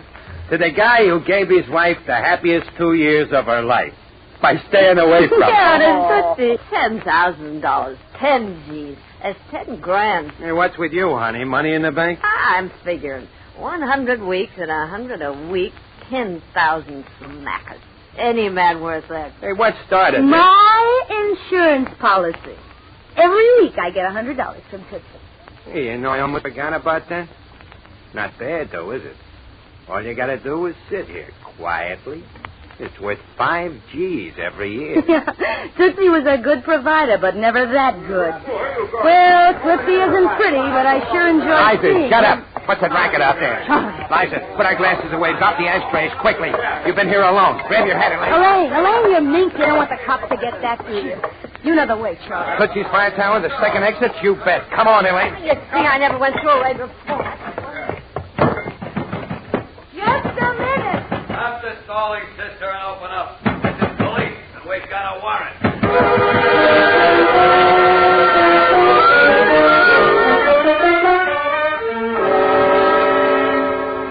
Don't you think you are being unreasonable, Mrs. Forster? Not in the least. We have every reason to believe that your husband was killed. And according to the rules, by the man who was his best friend. But you insist he's merely disappeared. And that's all you know, too. Volterra, bring in your friend. Yes, sir. I wouldn't be too sure about our not hooking you up to this operation, Mrs. Forster. In here, you. All right. Take it easy, will you? Well, Mrs. Forster? I never saw this man in my life before. Did you hear that, Swift? Yeah, I heard. She's lying. Every week for 2 solid years, I brought her the insurance. $100 a week. 50 from Vic Ennis, 50 from Jonesy Johnson. 10 grand she's had, I told you. You're a liar. You heard her, Swifty? Yeah, I hear. She's lying. I'm telling you the truth. You gotta believe me. I believe you, but without corroboration, a jury won't. Oh, I get it. That's why I'm here. Exactly, Mrs. Forster. Well, of course, I'm not familiar with such things, but isn't there a code that governs these matters, and doesn't that code provide definite penalties for informers?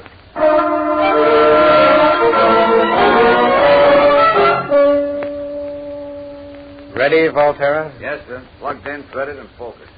Now then, Mrs. Forster. Oh, it's so nice of you to provide movies, Mr. District Attorney, and right in your own office, too. A feature picture? Yes, featuring you. All right, Sergeant. Yes, sir. I want you to watch these pictures carefully, Mrs. Forster. Your friend, Swifty Reynolds, took I them. told you. I never saw him before in my life. While you and your husband and several others were vacationing on the beach at Miami. You see, there you are. You're charming in a bathing suit, Mrs. Forster. That is not me. Just somebody you'd like a jury to think is. And there's your husband. And there's a close-up of Vic Ennis lighting your cigarette.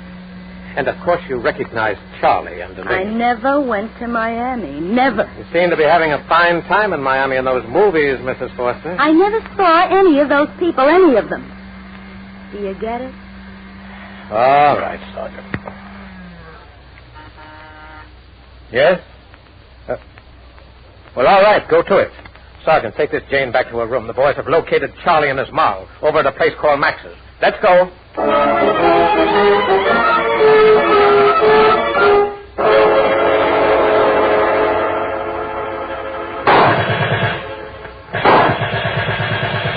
Give me another one, Ellie. I'm loading as fast as I can. Not fast enough. When I find a rat who tipped off the flat... Johnny, stay away from the window!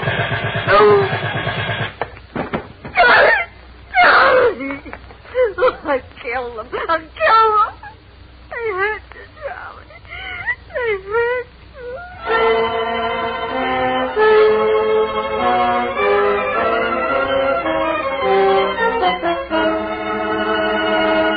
you. Lane, be quiet. This is what they want. This is why they put you in with me. You told.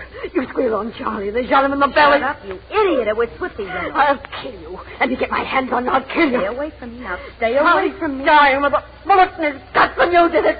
You did it because you know he did what... Elaine, let's go. Let go. With my bare hands. Let go my hand. All right. And for 2 years, I kept my mouth shut.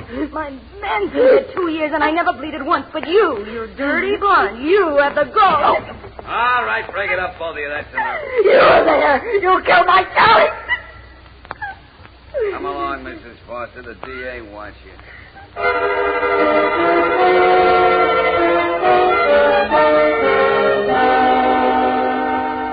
My advice to you, Mrs. Foster, is talk. Not me. Nobody makes me talk. You're going before the grand jury in 3 days. You'll have to talk. What for? I'm not afraid of that dirty blonde you pushed in with me, and I'm not afraid of you or any other district attorney. If you don't admit what we know you know, Mrs. Foster, you'll be indicted for perjury. So what? You think I care? Will you support me? Will your grand jury pass the hat or something? They'd rather look at my legs. They'd pay for that if I was still in show business. And get this, you great, big, legal hotshot. My husband is worth more to me dead than alive.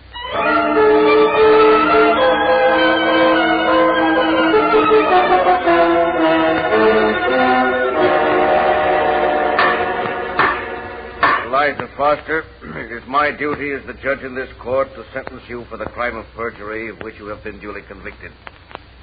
I am limited in this duty by what the penal code of this state provides. I wish I could send you away forever. You and all the people like you who are intelligent enough to know better, but who pander to and work with organized crime for nothing more than greed and money. However, under the law, I am limited as follows. 2.5 to 5 years in state prison and a fine of $10,000. If you are unable to pay that fine out of your funds, I direct the parole board to extend your term in prison at their discretion. All right, take her out. Oh, no. Now it's your turn. But I'll get out. You can keep me there 10 years, but you'll not get 1 cent of my money. Not you, nor the DA, nor any of your flight hops. And when I get out...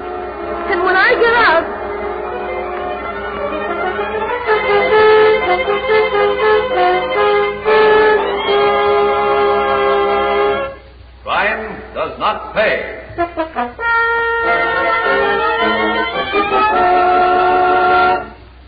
Nancy Kelly, who was starred as Liza Foster in Triggerman's Moll, will be back with you in just a moment.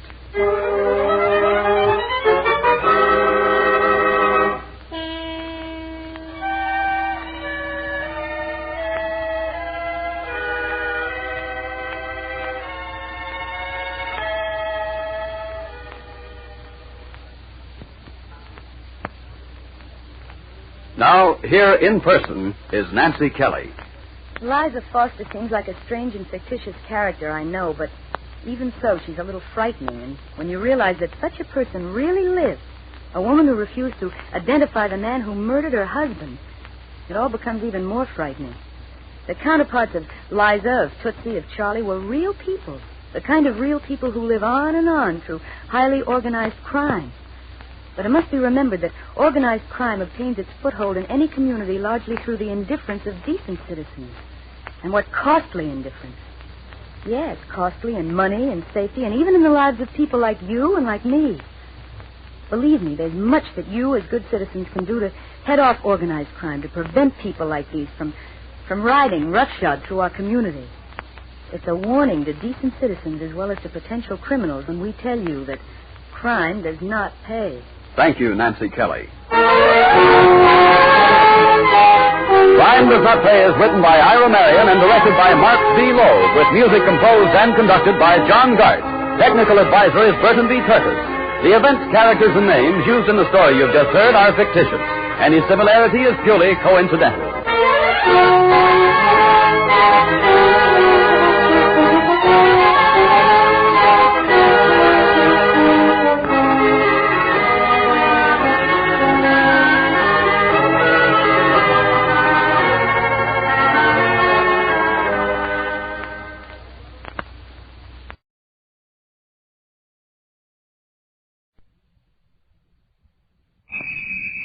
Now, Gangbusters, presented in cooperation with police and federal law enforcement departments throughout the United States. The only national program that brings you authentic police case histories.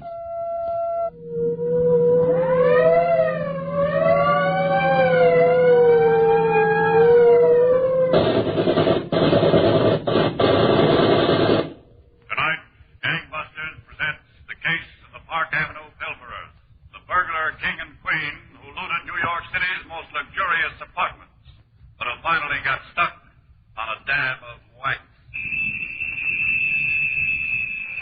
Gangbusters has asked the Honorable John J. Sullivan, former Chief of Detectives and Deputy Commissioner, New York City Police Department, to narrate by proxy tonight's case. Welcome back to Gangbusters, Chief Sullivan. Thank you, Don Gardner. But before we get started, I think everyone should know that the alertness of another Gangbusters listener has resulted in the capture of a badly wanted criminal. Yes, Chief Sullivan. Yesterday, a young woman, Mrs. June Cullender of Des Moines, Iowa, recognized Kaz Robert Henderson, a fugitive from Seattle, Washington, through a description of tattoos broadcast on a Gangbusters clue. The fugitive is now in a Des Moines jail, awaiting return to Seattle. We hope to have Mrs. Cullender on the Gangbusters program next week to tell everyone of her experience. Now, about tonight's case, Chief Sullivan. Just before we went on the air, you told me that the gunman type of criminal is actually less troublesome to police than the smooth operator. Yes, Don Gardner. But brains or brawn, criminals usually have one common characteristic, and that is greed. To show you what I mean, suppose we begin in New York City a few years ago. It was after 4 o'clock in the morning, and the lobby of one of the city's most fashionable Park Avenue hotels was deserted, except for the housemen who were busy cleaning the floors and furniture. The handsome but slightly tipsy young man in top hat and white tie who walked across the lobby toward the desk didn't distract the workers. They had seen too many of the type. One side, peasants, one side. Make way for the king. Make way for the king. Clear the king's highway. The key to the royal bedchamber, if you please. Good morning, Mr. Carr. My key, if you please. Yes, sir. 432 key. The royal bedchamber. I'm sorry, Mr. Carr. There's no key in the box. No key? Well, that's perfectly ridiculous, man. There must be a key. Perhaps, sir, your wife took them both upstairs with her by mistake. Ah, you have hit the solution. I shall reward you handsomely. But it wasn't by mistake. Queen merely wants to see at what time the king arrives home from his rendezvous with the dancing girls. Well, that appears to be the answer, Mr. Carr. And I shall pound upon the door with the fury of a Henry seeking entrance to the boudoir of Anne Boleyn. Good night, my loyal vassal. Oh, Mr. Carr. You speak? Perhaps I could send a bellman up with a pass key. Ah, a noble plan. I'll reward you twofold. Front boy. We shall foil the plot of the wicked queen. See? One of my grenadiers in uniform approaches. Oh, yes, sir? Boy, take the pass key up and let Mr. Carr into 432. Oh, yes, sir. After you, sir. Oh, I am not above my officers. We shall walk arm in arm. Yes, sir. Oh, you have to watch it, sir. Watch it. Rough terrain. Kind of a rough night, too, huh? Rough. Absolutely wild. Now, watch your step getting on the elevator there. Yes, I shall reward you handsomely also. 4. Handsome chariot. Rise, rise, rise to the heights. Only to the 4th floor, sir. Oh, well spoken, lad. I know. You shall reward me twofold. Tenfold. Okay, King, let's go. In yon direction, King. You know, it's a wonder how I can feel so good and so bad all at the same time. Well, it's no wonder to me, King. We approach. Okay. Try to keep gently, lest we awaken the queen. She's got the double lock on, Kingy. You're out of luck. It's okay. Ha. Bully, lad, bully. Okay, watch your step, King. I'll get the light. A noble gesture, my... Uh-oh. The queen is in the parlor. Well, Andrew, are you dressed to go out tonight or last night? We're just out for a walk around the block, my dear. Oh, excuse me. Andrew! Well, how do you like that? Do something. Well, he's only passed out, lady. Do something quick. Well, he's got to sleep it off. Oh, Andrew, speak to me. He'll be all right. Run and get some ice quick. Yeah, but lady, Run and get some ice. All right. He'll be okay. Don't worry. Andrew, speak to me. Speak to me. Hi, baby. Like a child. Did you leave the key in the door? Yeah. Grab it fast.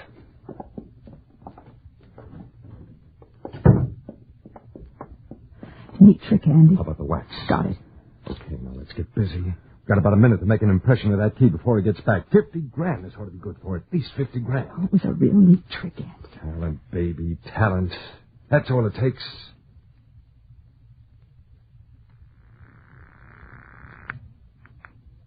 Hello? Lieutenant Hanson? Yeah? Well, this is Will. Will? A bellhop at the park edge. Oh, yeah. I'm sorry if I woke you, but you said call any time, so I'm calling. That's all right, Will. What's up? I think I got some information for you, Lieutenant. Oh? Yeah. I think a guy registered here got a wax impression of the passkey. The key looked like it had some wax left on it. Shall I light a match to it? No. We'll take care of that. You know who it was, Will? Yeah, a guy named Andrew Carr in 432. He's supposed to be from Chicago. He looked like a phony to me. The minute I saw him, he looked phony. All right, Will. Just take it easy. Just tell me what happened. Well, he walks into the lobby a little after 4. Loaded, see? Or making like he was loaded. He walks up to the desk and asks for his key. But there's no key in the box, see? So the clerk gets the pass key and has me take him up.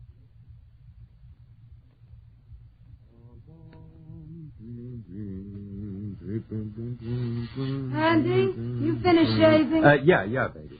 Breakfast here. I poured the coffee. Yeah, I'm ready. What a life. Room service, class galore. Oh, it ought to be good at $20 a day. Well, every enterprise has got to have its investment, baby. This one will pay off. Want the cherry off my grapefruit? Thank you. Yeah, I hate to leave this comfort. Oh, Texas grapefruit. Then we're checking out today? Well, we got what we came after, didn't we? This trip, I mean. That little piece of wax is worth 50 grand at least. Pass the sugar. Yeah. After breakfast, I want you to take that wax down to Harry and let him make up the key. Okay. Then we'll try it on our door here before we check out. You know, it's too bad, baby. What's too bad? It's too bad we just can't back a truck up to the hotel. As long as we're going to clean the place out, we might as well do a good job. Oh, honest, Andy. Aren't you ever satisfied? Satisfied? We're on a gravy train, baby. Nobody ever had a sweeter racket. Well, I think we just ought to enjoy things a little bit. What's the matter? Aren't you enjoying yourself now? Breakfast in your room? What else do you want? They only have to get us once. That's all. Just once. Don't worry about it, baby. It gives you wrinkles. How could it be safer? Mr. and Mrs. Andrew Carr of Chicago check out today. The hotel forgets about us. In a couple of weeks, if a few of the suites here are burglarized, nobody gets a connection. Well, eggs on a wren. Now, isn't that a nice way to start the day?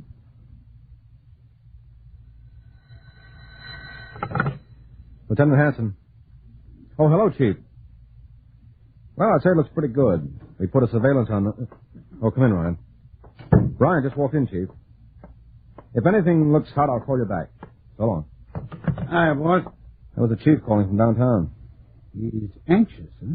Well, after about 50 apartment house and hotel room burglaries, wouldn't you be anxious, too? I am anxious. But I won't be for long. You think they're right, huh? Right is a 2-story flat in Elmhurst. Good, let's have it. They're registered under the names of Mr. and Mrs. Andrew Carr, Chicago. Mm-hmm. They call Chicago. There's no such address as the one they give on Michigan Boulevard. Uh-huh. He stayed in the room this morning, and she went out. I put Adler to following her. And? The lady went over to Lexington Avenue, down into the subway station, took the local to Grand Central, and changed for an express. Got off at Canal Street and went upstairs. She turned the corner into Lafayette, went into a hardware store. A hardware store owned by one Harry Nelson. Anything on Nelson? The safe and loft squad knows him. He did 2 to 5 in Sing Sing for unlawful entry. Picked up 4 times on suspicion of receiving since, each case dismissed in felony court for want of evidence. You think friend Harry's making their pass keys from the wax molds? I'd venture a guess. Did she wait for the key? Apparently not.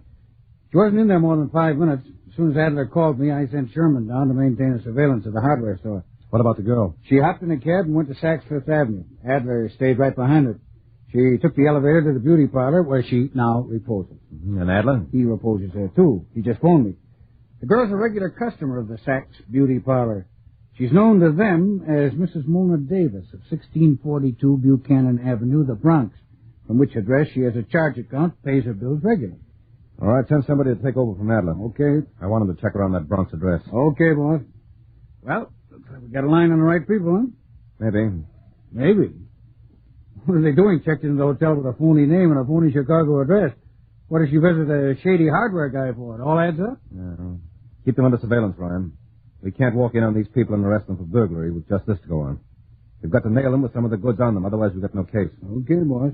Say, that's a pretty smart kid, this bellhop, huh? Oh, yes. That reminds me of something I want to do. What? I want to see the manager of that hotel again.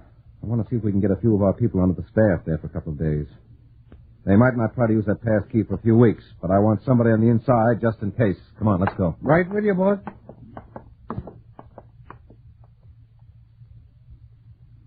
So, Don, the detectives came across a bit of information that was soon to develop into a case against the suspects. But many days of patient waiting were in store for the police before a lost trail and a train whistle would bring the end of the case into view. You were telling us, Chief Sullivan, that several teams of detectives were put to work gathering all sorts of information on Andy and Mona. That's right, Don. And by the time the suspects checked out of their hotel late that afternoon, Lieutenant Hanson already knew more about the couple than they knew about each other. In an effort to catch them in the act of committing burglary, skillfully operating detectives were close behind when Andy and Mona left their permanent apartment in the Bronx early the next morning and rode downtown in a taxicab. Still other detectives watched the cab pull up in front of Harry's hardware store and saw Mona get out alone and walk into the store.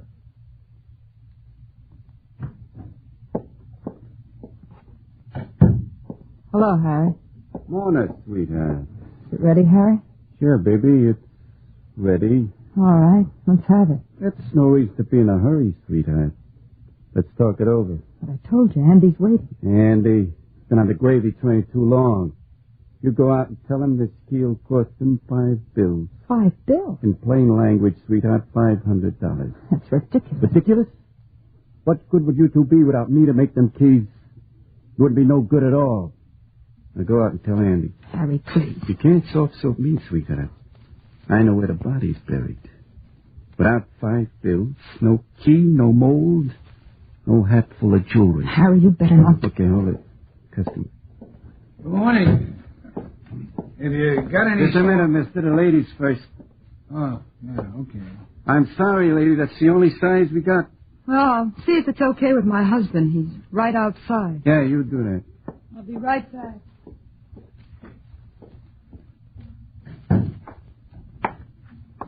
Okay, mister? They'd like to see a lock. There's all kinds of locks. For my tool shed. Oh. Maybe I got something. Maybe. Take your pick. The price is the mark. $2.50 for this one? That's what it's marked, ain't it? Oh, a lot for locks. There's other locks there, better, cheaper. Look 'em over. Yeah, thanks. Go on, I brought my husband with me. I still ain't got the size you want. Well, let's see what you do have. How much is this lock, mister? The price is marked on it. Huh? Oh, yeah. And you look the locks over, mister. I got to show these people some merchandise. Yeah, go right on. I got plenty of time. This way, please, lady. Maybe I can use the size you showed my wife, if the price is right. In here. Thank you. All right, Harry. What's this about $500? You want the key? That's what'll cost you. Give me back my mold. I meant to tell you, Andy, the mold got ruined in making the key. First time it ever happened to me. You little swindle. I ought to... Andy. Business is business, Andy. Now, listen to me. If you think you're getting away with this larceny act, think again. Andy, you got a sweet little racket. Who knows how much you clean up? But it wouldn't be worth a nickel without me or somebody like me to make the keys. So I figure I'm entitled to some consideration. Not a lot, just 5 bills for it. Let's get out of here, Andy. Forget it. Forget nothing. No cheap hustler's going to take me over the coals. If you want the key, Andy, consider yourself took. All right, Harry. You got your 5 bills. But it's the last business we ever do. Lieutenant Hanson. Ryan, boss. Yes, Ryan. Let's have it. They flagged a cab in front of their pop and rode down to the hardware store. I went inside to buy a lock. Looks like they had a little bit of trouble with Harry. What kind of trouble? I think he tried to hold him up for the key. Uh-huh. And it looks like he got away with it. He was in a pretty good mood. He came back to wait on me. Hey, you know, boss, you got some bargains down there on locks. I picked up a neat one for $1.98. Ryan, where'd they go from there? Yeah, this is a sort of a... Oh, yeah, well, they had a cab waiting. Adler and Mackey are behind them. I told Mackey to keep on top of the couple and Adler to bring in the cab driver when they drop him. Okay.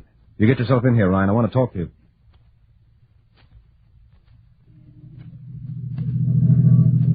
Go up 5th, driver. Yeah. Let us off in the corner of 57. I got you. Look, Andy, as long as we're leaving town, we ought to get rid of this stuff. Okay, we'll talk about it later. Andy, listen to me, will you? We're leaving town. Why don't we wait until we go to Florida or someplace before we try to sell any more of that stuff? It's too dangerous here in New York. You think we're going to travel on air? We've got cash. Plenty of cash. You know we have. I got to make up that $500. Now, remember, when we get in the jewelers, the ring is an heirloom. Your grandmother left it to you. Okay. Well, at least we're leaving. That's something. Sure, we're leaving. After I do a little more business. Andy, you're not thinking of going back to the hotel before we leave. The key'll be just as good when we get back. In 3 months, the hotel could burn down. But, Andy, it's only yesterday we checked out. They'll remember us. I'm only thinking about it, baby. That's all. Just thinking about it.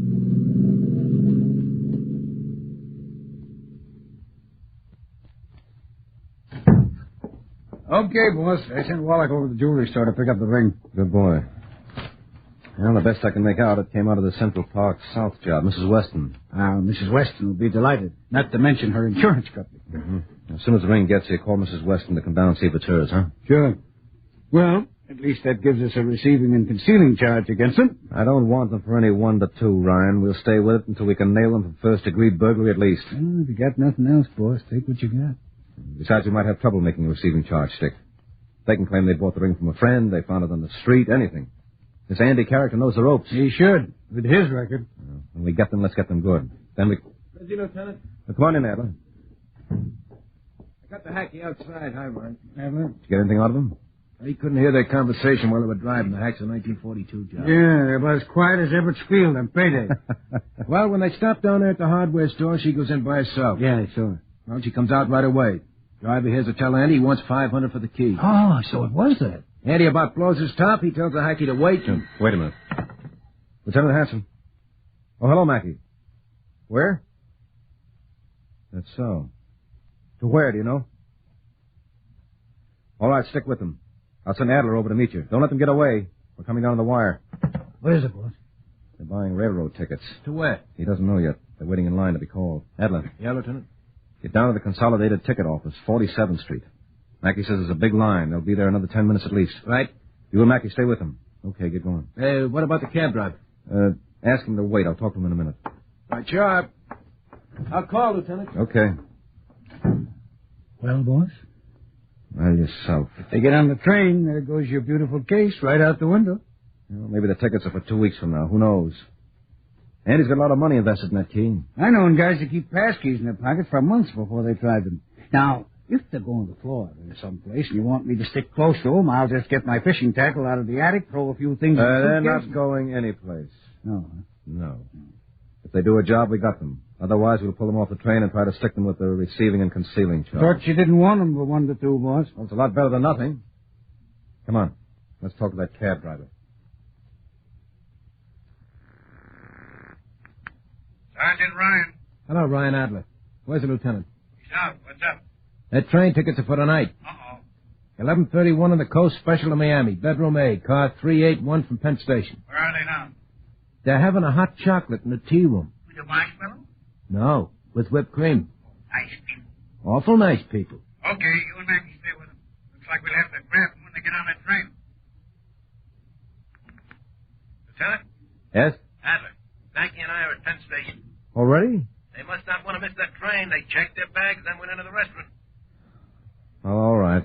Stay on top of them, Adler. Ryan and I will be down to help with the pinch just before the train pulls out. Gotcha, Lieutenant. Wait a minute. There's Maggie outside the booth. Hold on just a minute. What? Adler. Lieutenant, we lost them. You what? Maggie says they ducked out of the restaurant. Went into the subway station going uptown. The doors closed before he could make it. All right, get this. Have Mackie stick there. Tell him to get out the bags they checked and go through them. You hop in a cab and meet me at the entrance to the Park Edge Hotel in 10 minutes. You got that? Yep, I'll see you. Ryan. Sergeant Ryan. What's up, boss? Come on, let's go. Sure, where? I think Andy and Mona are on their way to make the hotel. You're kidding. They've got an hour and a half before the train leaves, and Andy's just the kind of a guy who doesn't let grass grow under his feet.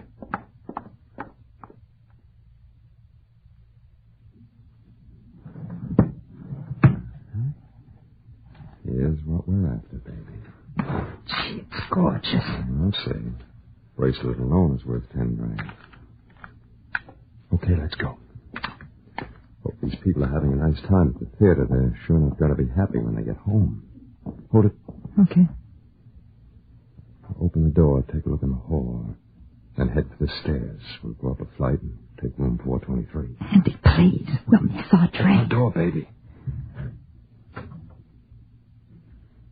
Looks okay. Please, Andy, enough's enough. We've only got a few minutes. Okay. We'll take the elevator and get on out. I'll ring. Andy, we're back here too soon. Much too soon for me. What's the matter with you? In 2 minutes, we'll be out of the front door and on our way to Florida. This was one of the best yet. The elevator. I'm free. Oh, excuse me. That's quite all right.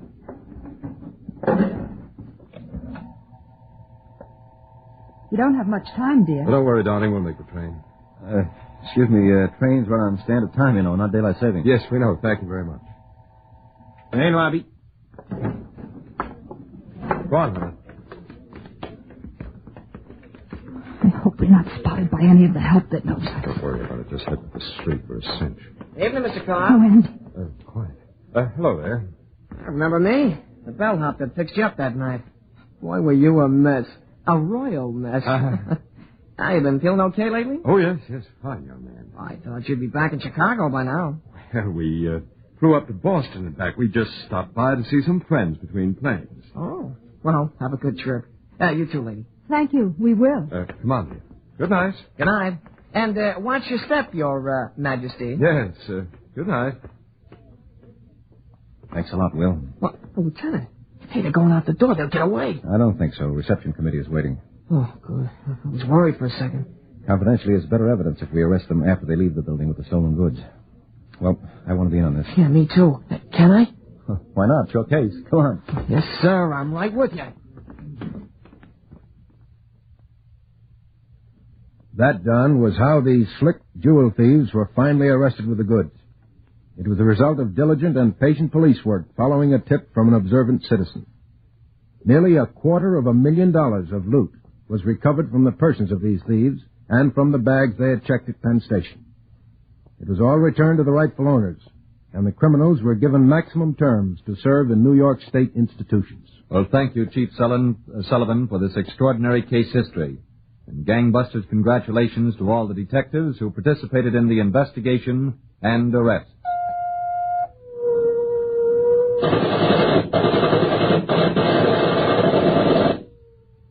Tonight's case was dramatized by Stanley Niss and directed by William Sweets, with Arnold Moss and Les Damon in leading roles.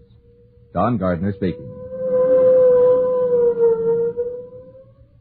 Gangbusters is a Phillips H. Lord production. Proudly we hail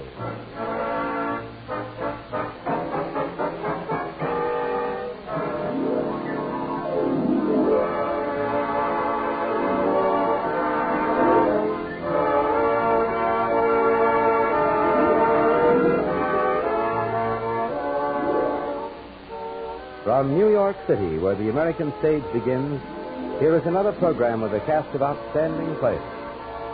Public service time has been made available by this station for your Army and your Air Force to bring you this story.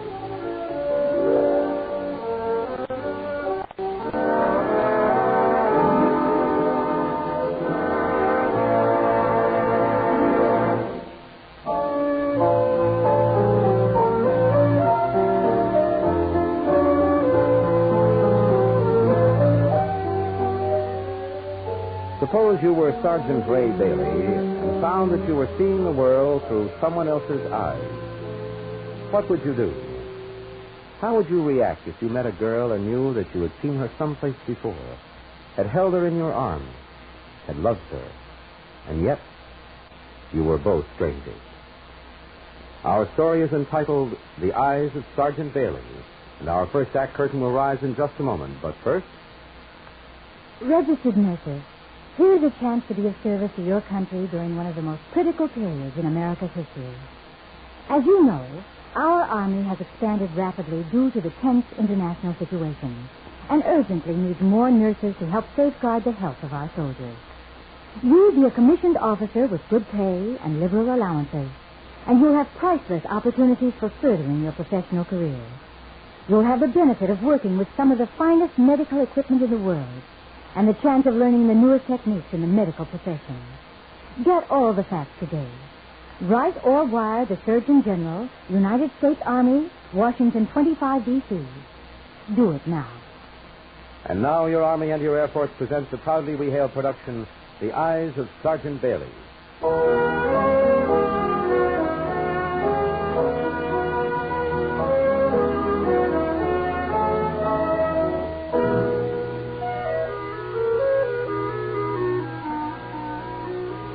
My name is Connie Taylor.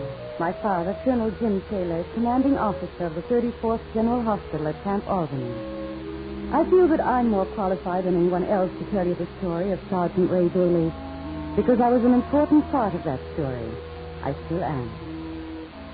For all the facts, it's necessary to go back more than a year, back to May 1951. That's the month when Harvey Stillman died. Nothing could be done for him. You may remember the headlines. Dying medical student dedicates eyes to life. Harvey Stillman was a friend of my father's, and on the day the story began, Dad had gone to Harvey's bedside to try to cheer him up a little. Dad told me later that Harvey was bitter. Like all of us, he didn't want to die. Great feeling. Believe me. Still alive. I'm lying here and my mind keeps fighting inside the wall and the skull, giving my body commands. Legs still move, and my mind says move. Hands are still alive. Fingers nimble. Colonel Taylor, who is this death that's reaching out for me? I hate the feeling of dying. I only wish I could help you, Harvey. You've been a great eye specialist. Come to carry on your work, Colonel. Colonel Taylor, you need me. All over the world, people need my skill, talent. I don't want to die. Harvey, Oh, I don't want to die. Colonel Taylor, they called from the hospital. They need you in emergency. Major Browning is on duty at the hospital. Well, it's an eye case. There was an accident on the road outside of camp. What kind of injury? Severe face burns and blindness. The retina seems to be intact, but the corneas are badly scarred and apparently lifeless. That's a case for you, Colonel. A double corneal graft. Nurse, only eye bank can tell them I need 2 corneas for transplantation. No. Wait. Wait, don't you see? I can be a part of this. Why can't you use the corneas for my eyes? Why not? Harvey. I like the idea. It's cheating death. Just a little. I like that. Nurse, never mind that call. You'll be my witness. Both of you. Now listen. I, Harvey Stillman, do hereby donate and bequeath my eyes to... what's his name? Sergeant Ray Bailey. Sergeant Ray Bailey, that he may use them as he sees fit.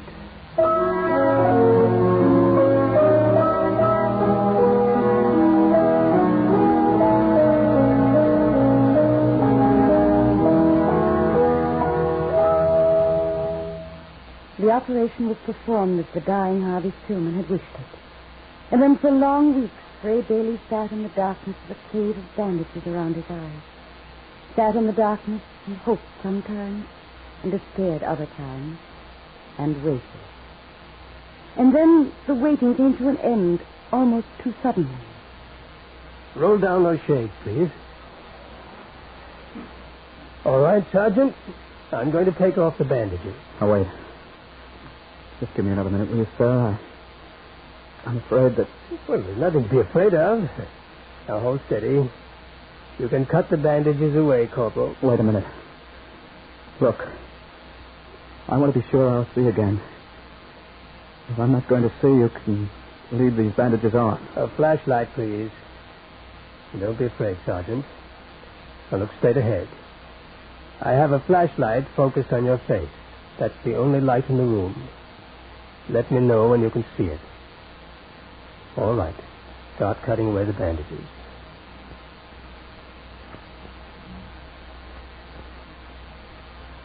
I see it. I see the light. I can see.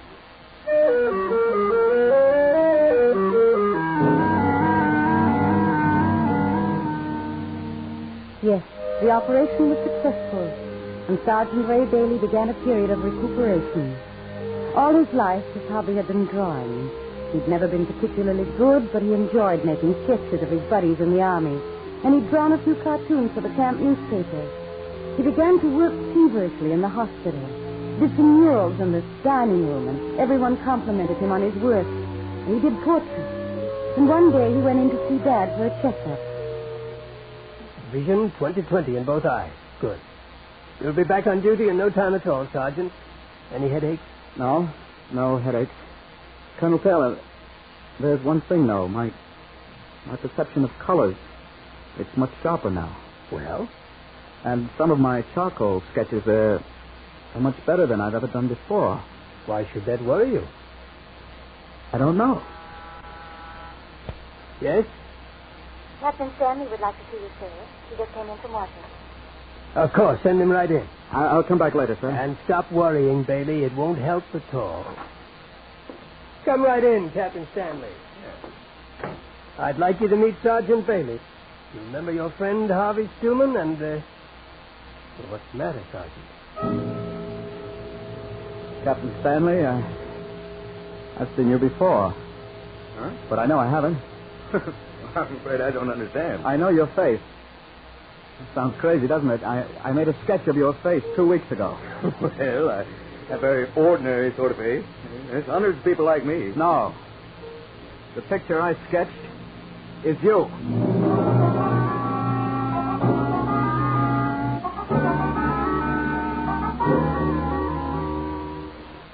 days after that strange interview, my father was making a routine tour through the hospital. He stopped by the occupational therapy room. Sergeant Bailey met him at the door. You said the portrait of Captain Stanley was a coincidence.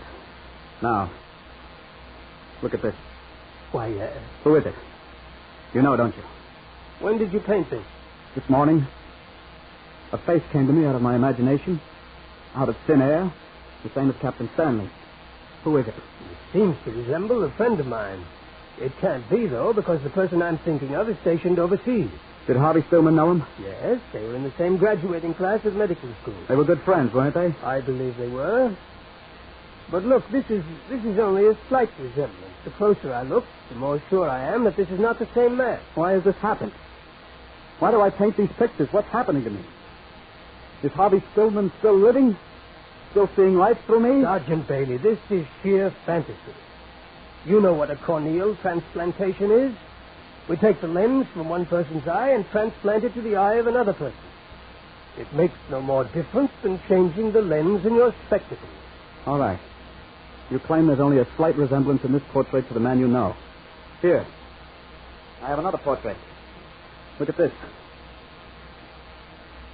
Lovely, isn't it? I've never seen that girl in my life. I think you have. And I think Harvey Stillman knew her, too. Who is she? What does she mean to him? I repeat, I don't know her. Now, if you'll excuse me, I must complete my tour. Dad never asked me not to come to the hospital, and as a rule, I stayed at home. On this particular evening, however, the evening I met Sergeant Bailey, I had stopped by the hospital to drive Dad home. They were having a little dance for the patients. It was an orchestra, and one of the wards had been decorated with paper streamers and gaily colored cutouts. Dad was busy in one of the other buildings, and I waited for him on a small terrace outside the ward. The dance music was pleasantly soft.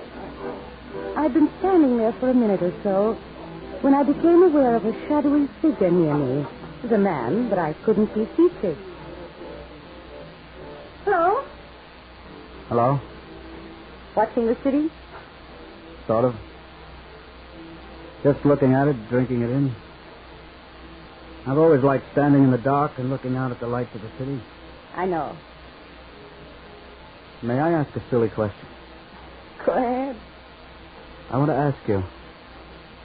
Do you sometimes have a feeling you've been here before? You've lived through this before? Heard the same voices, seen the same faces, done the same things? Do you know what I'm talking about? Yes. Yes, I do. Well, that's how I feel at this moment. I've been trying to remember, and I can't. But I know I've talked to you before. The second you came out here and said hello. I almost had your name on the tip of my tongue, but I couldn't remember it. Try Connie for sound. Connie. Yes. That's it. Please, step over here. Is something wrong? You sound so strange. Just let me look at you. Here, in the light. I knew it. I knew it. You've got to come with me. Where? Why? Don't ask any questions. Come with me now. I've got to show you something.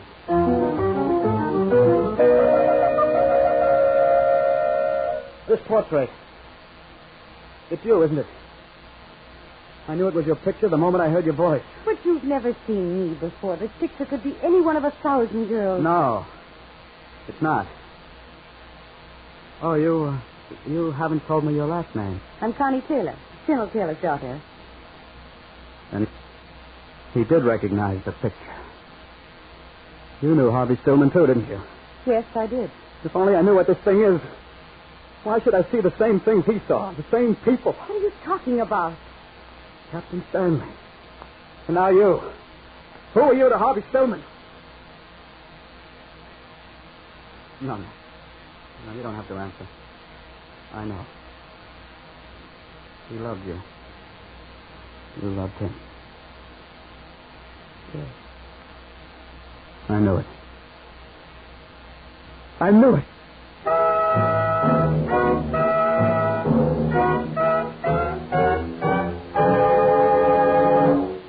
You are listening to the proudly we hail production of The Eyes of Sgt. Bailey. We'll return to our story in just a moment. Our Army has expanded tremendously to meet the challenge of the forces of aggression which are threatening the peace of the world. And there is an urgent need for professional women to fill the ranks within the Women's Medical Specialist Corps. The occupational and physical therapists and the dietitians who comprise the Corps have never had a greater opportunity to serve where they are needed most. Right now, there are only a few hundred of these highly trained specialists serving throughout the Army and the Air Force, despite the fact that the need for their services has never been more acute. To the women of this profession, your Army and Air Force offers not only the opportunity to fulfill a patriotic duty, but a commission as an officer in the Army or the Air Force of the United States. And with that commission goes the pay, the privileges, the security, and the opportunity for continued study that is available to every officer. The opportunity for a lifetime career is great, but the need is greater. So, if you are a qualified occupational or physical therapist or a dietitian, here is your chance to serve your country in an hour of great need. Write or wire the Surgeon General United States Army or the Surgeon General United States Air Force, Washington 25, D.C. Remember, you are needed now. You are listening to Proudly We Hail. And now we present the second act of The Eyes of Sgt. Bailey.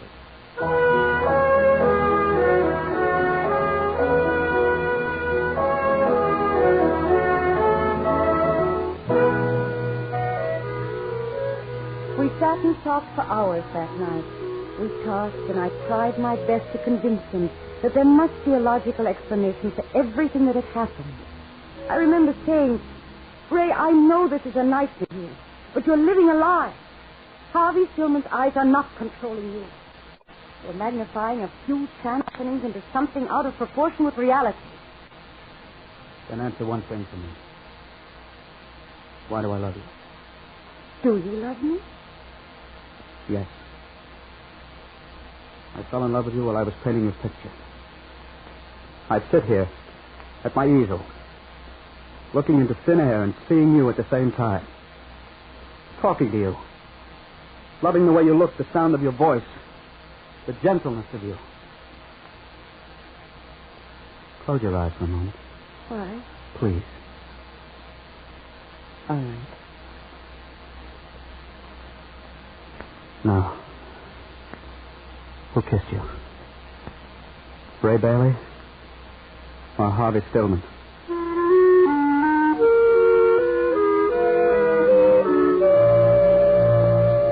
I wasn't deliberately lying to you, Sergeant. But I knew if I said there was a resemblance to my daughter in your portrait, that you'd insist on seeing her. And I knew this obsession of yours would become even stronger through that meeting. You're too late, sir. We have met. Dad, there must be something to help me. There must be something. You've tried to tell me that everything which has happened is only happening in my mind, but here is visible evidence. Connie. The same Connie loved by Harvey Stillman. I recognized her instantly, and I fell in love with her, too. Bailey, listen to me. It's because you want it this way. The answer is here in your own Army record. The Ray Bailey you were before the operation was never someone you particularly liked. You had no faith in yourself, in your talent, in your work. You could have been an officer. You refused the opportunity. I admit that I didn't particularly like that Ray Bailey, but that certainly doesn't explain what's happened since. Couldn't it be simply wanting things to turn out this way? I don't know, Connie. I only wish to heaven that I did. Frankly, Sergeant, I don't know what else I can do. I wish I knew what action to take. I told you it would turn out this way, Connie. What can a doctor do about these things? Nothing. Oh, Ray, darling. It's up to me. I've got to go back. Got to find out everything about Harvey Stillman. No life as he knew it. Maybe that's what's intended for me, to pick up where he left off. Maybe even to become the doctor he might have been. This is fantastic. You must do something. Can't you stop him? Maybe Ray is right after all, Connie. Right or wrong, I've got to do it. I've got to visit Harvey's home. See his parents. I'll give you a pass, Sergeant. Thank you, sir. I knew you'd see it my way. I don't see it your way at all, Sergeant. But the human mind is most complex. Sometimes it knows what it needs better than a doctor does. Go where you want to. Do what you must. Dad, don't. He has to help himself, my dear. Here's your pass, Sergeant. Goodbye. I wish you the best of luck. Thank you, sir. Goodbye, Connie. Ray, I wish there was some other way. I can't help feeling you'll never come back. I'll never see you again.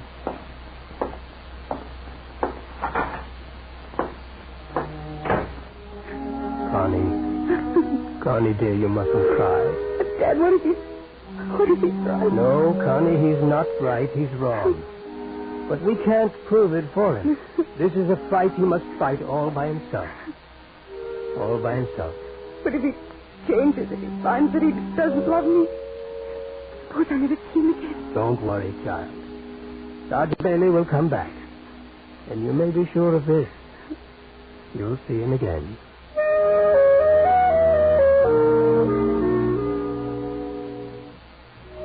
The days went by, then a week. Ray still hadn't returned to the hospital. Every day I called, and every day the same answer. I didn't know till later where he had gone. I didn't know how he began backtracking into the life of Harvey Stillman, the medical school he had attended, his friends, and of course Harvey Stillman's own family. But you must have seen my son at one time, Sergeant. Your paths could have crossed very easily. No, that's impossible. I was blind when I was carried into the hospital after the wreck. Your son was dead before I could see again, and I'm sure I never saw him before that in my whole life. All right. I believe you never saw him. What are you trying to prove? I'll prove to you that without ever having seen your son, I can paint his picture. You're fooling yourself. I'll make you know what I'm going through. I'll paint you a portrait of Harvey Stillman. I'll paint him line for line and feature for feature. I'll paint him warm and alive and living as if he were in this room with you. Will you believe me then? If you could do that, I'd know you were telling the truth. We'll get the curve on the left-hand side of his lips. That firm line for the determination in his chin. More red here. I haven't got the planes of his cheek right. They're higher. More flesh over his bones. It's firmer flesh. Now the eyes. That haunted, driving look behind his eyes. Not just eyes. Not just eyes to paint. Underneath is the soul of a man. The terror of death. The driving fight against death. The looking out on life. The challenge. You can't kill me. I live on. Now, fleck of blue. That's it. Small highlight. Some of the kindliness of man's character shining out of his eyes. That's it. That's it. I've done it. I've painted Harvey Stillman.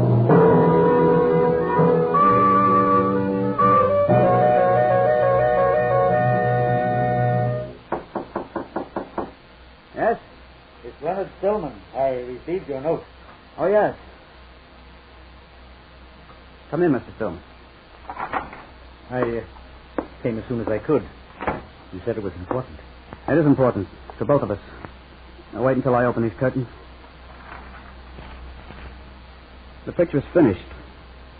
It's here on my easel. Will you look at it now? Yes. I would like to see it. I would like to see it very much. I'll remove the cover.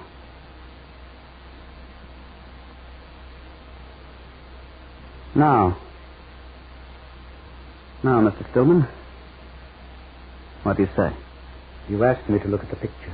Is it your son or isn't it? My son? Well, answer me. Isn't this a portrait of Harvey Stillman? I brought a snapshot with me. I have it here in my wallet. Compare it with the picture you just painted. This is Harvey Stillman's photograph?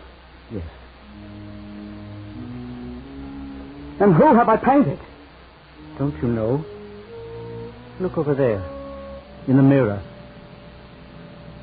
I've painted my own portrait. I've painted myself.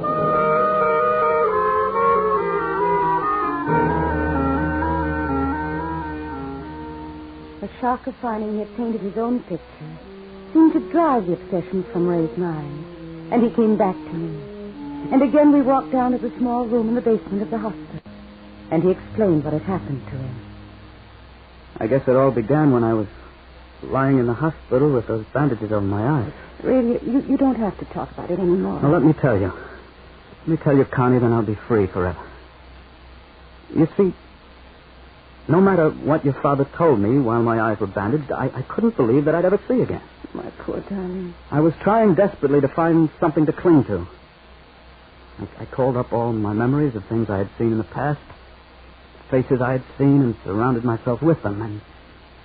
And somehow, all the faces would merge into one face, you see. And that's the face I painted when I could see again. Of course, the picture looked like Captain Stanley. I was painting all mankind in every portrait I painted. It would have been hard to find a man the portraits didn't resemble. And you. I painted every beautiful woman I'd ever known.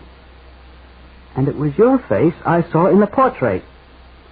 Then, I painted my own picture, thinking it was someone else. And when I realized that, I was free again. I love you, Ray. Connie, do you know what I'm going to do? I'm going to paint you. I'm going to paint you, but it won't be like the others. It's going to be just you. All the wonderful individualness of you. Ray, will you paint the portrait against the background of the city? Just the way it looked that night from the terrace. With the lights shading your face softly. Yes, I'd like that. I'd like that very much.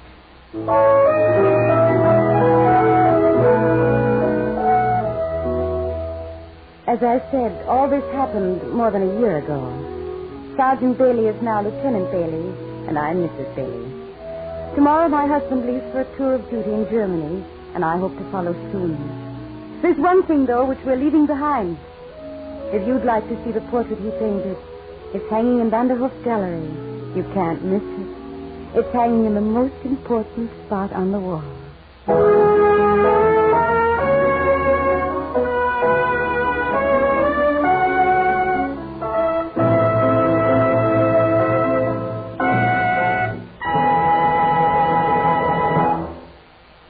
Registered or graduate nurses, answer your country's call for service in the Army Nurse Corps.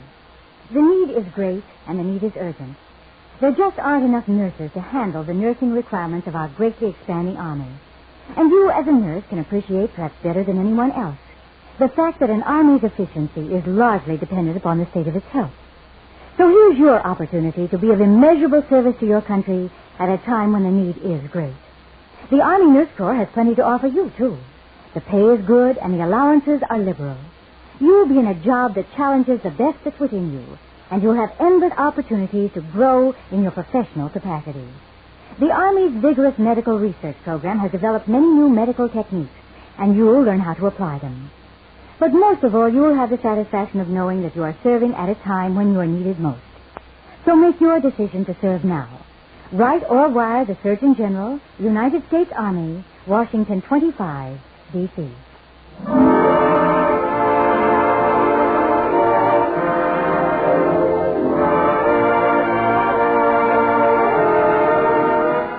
This has been another program on Proudly We Hail, presented transcribed in cooperation with this station by the United States Army and the United States Air Force Recruiting Service. This is Kenneth Banghart, and inviting you to tune in the same station next week for another interesting story on Proudly We Hail.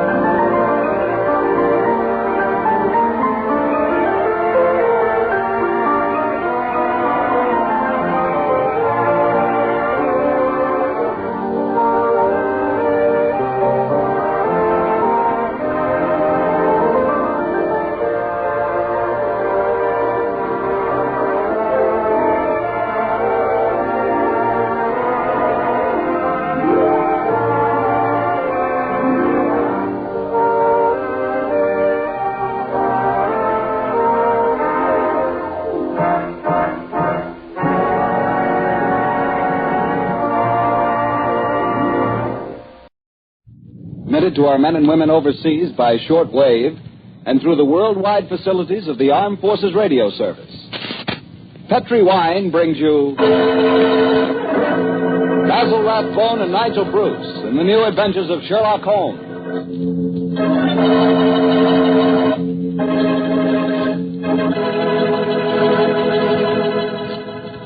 The Petri family, the family that took time to bring you good wine, invites you to listen to Dr. Watson tell us another exciting adventure he shared with his old friend, that master detective, Sherlock Holmes. And you know something? I had an adventure tonight I wish you could have shared with me.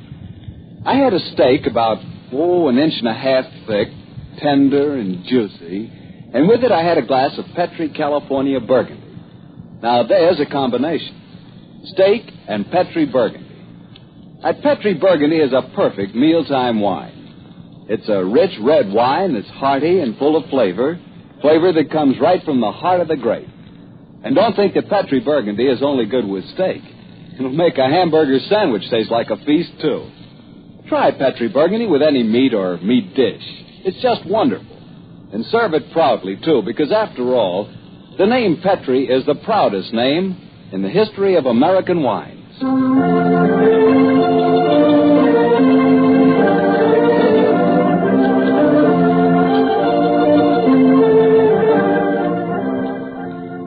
And now I know Dr. Watson's waiting for us, so let's go in and join him. Come in. Good evening, Dr. Watson. Good evening, Mr. Bartell. You're quite muffled up tonight, I see. Overcoat, scarf, and gloves. Slip 'em off and come and join me by the fire. Thanks, Doctor.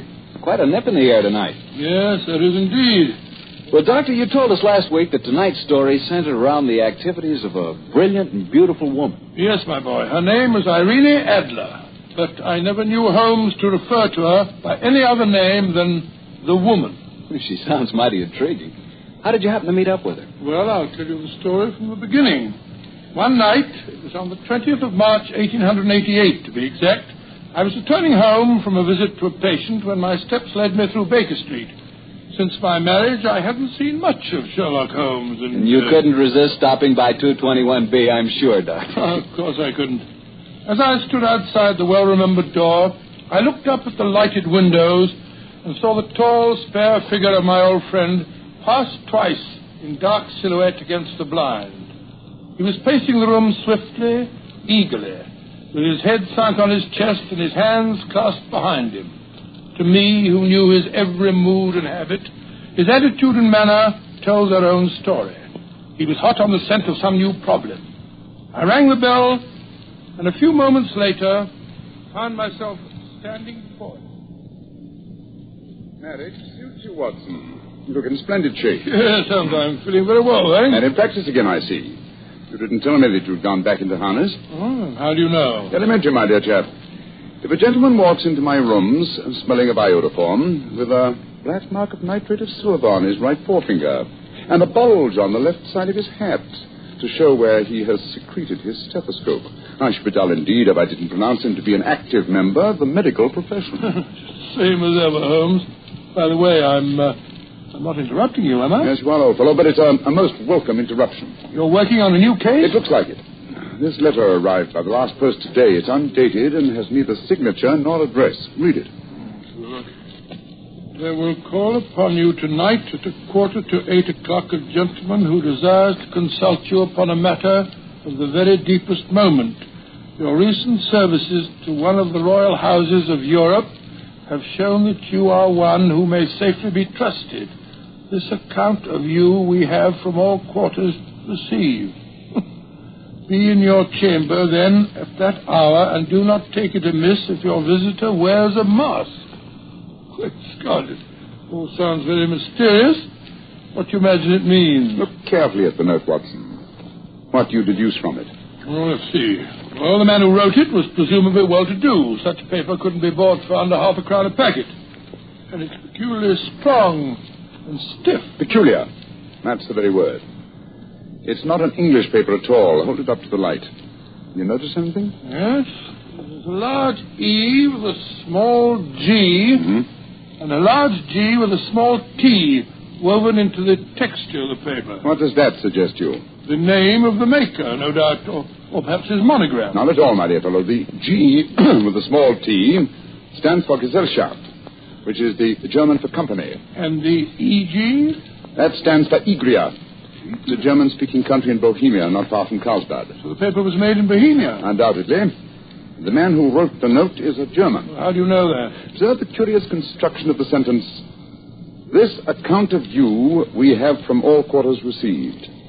A Frenchman or a Russian could not have written that. It's the German who is so discourteous to his verbs. Oh, there's your current now. I'd better go home. No, unless you have to. Well, I could stay. I thought perhaps... Oh, then, my dear chap, stay by all means. I'm lost without my Boswell, and this promises to be interesting. I told Mrs. Hudson to let the masked visitor come upstairs unannounced. Come in. Good evening, sir. You received my note? Yes, indeed. Come in, won't you? Sit down. This is my friend and colleague, Dr. Watson. You may say anything before him that you can say to me. Whom have I the honor to address? You may address me as Count von Kram. How do you do, sir? You must excuse this mask that I wear. The august person who employs me wishes his agent to be unknown to you. And I may confess at once that the title by which I have just called myself is not exactly my own. I was well aware of that fact, sir. You see, Mr. Holmes, the matter I'm about to discuss implicates the great house of Ormstein, hereditary kings of Bohemia. That had not escaped me either, sir. In fact, if you will state your case, I shall be better able to advise you. Your Majesty. How did you... Yes, I am the king. Why should I attempt to conceal it? Why, indeed. I shall remove the mask. There. Mr. Holmes, I have traveled incognito from Prague for the express purpose of consulting you. Then pray consult. Briefly, the facts are these.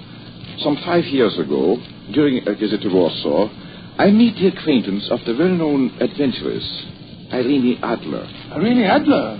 We know of her, Your Majesty. Now look her up in the index for me, will you, Watson? It's right beside you on the desk there. I imagine that the name would not be unfamiliar to you. Here we are. Abrahams, Acton Green, Hatchet Murders. Adler. Splendid. Hand me the file, old chap. Thank you. Irene Adler. Born in New Jersey in the United States of America in 1858. Contralto. Prima donna Imperial Opera of Warsaw. Oh. Retired from our operatic stage. Living in London. Quite so.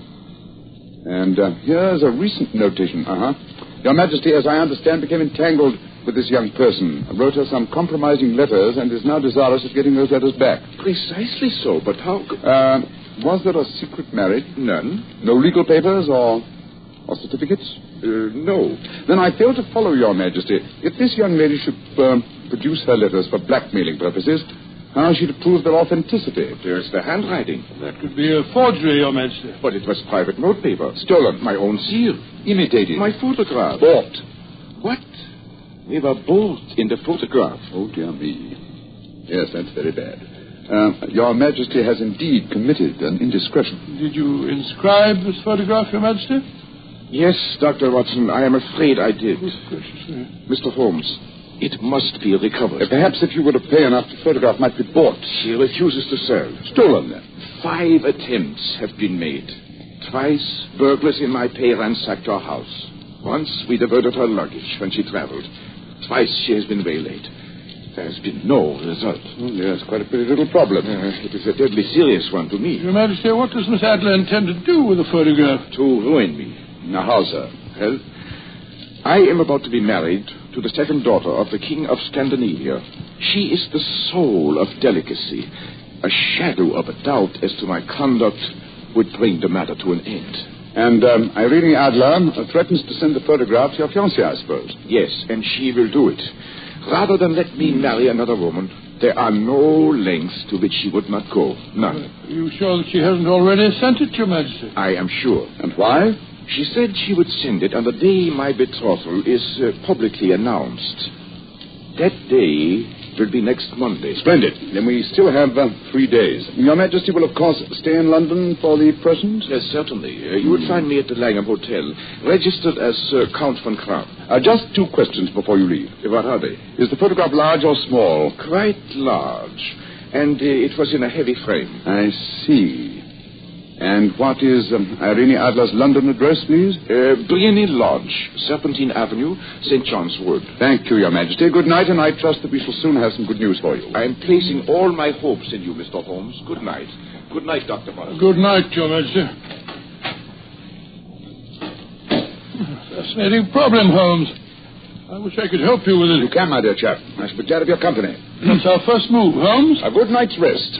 We'll meet here at 10 o'clock tomorrow morning. And then? Then, my dear fellow, we will see what we can find out about Miss Irene Adler, late of the Warsaw Imperial Opera Company, and at present residing at Briony Lodge, Serpentine Avenue, St. John's Wood.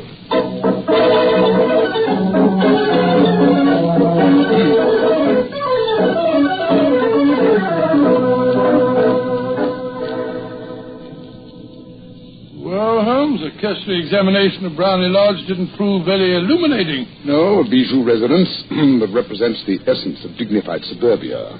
It tells us very little about the owner. I think a visit to the local public house might prove more instructive. Come on, old chap. I see the door of the Coach and Horses inviting us from across the road. Well, our disguises shouldn't cause any suspicion. No? I suggested them. In the character of a couple of stables, I felt that we might inspire confidence. This is a horsey neighborhood. There's a wonderful sympathy and freemasonry among that fraternity. There we are. Better let me do most of the talking. Yes, I will. I'm sure that your accent will be more convincing than Let's mine. go in, shall we?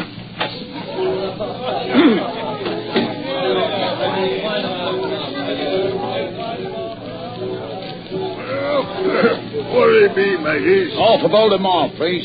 How about you, Charlie? I'll have a sign. 2 half of Oldham Mile.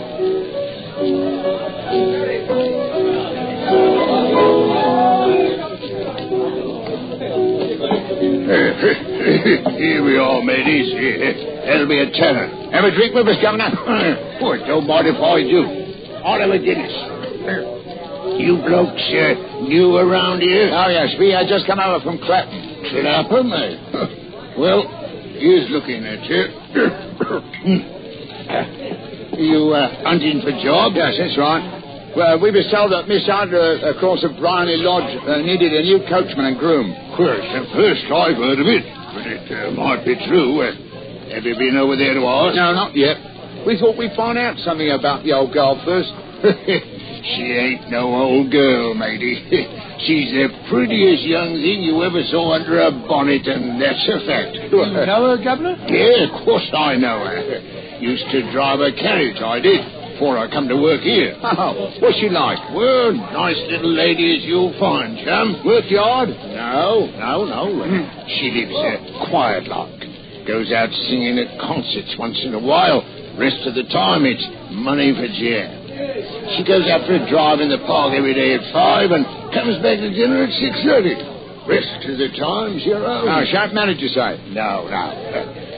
But she's got a bloke what comes to see her all the time. He's a barrister. Nice gentleman. Mr. Geoffrey Norton is his name. Good-looking fella. Wouldn't be surprised to see him get sliced. Sounds like a nice cushy job to me. Come on, Charlie. Let's get over to the house and see what's what. Much obliged to you, my chum. Well, good luck, matey. Good night. And thanks for the Guinness.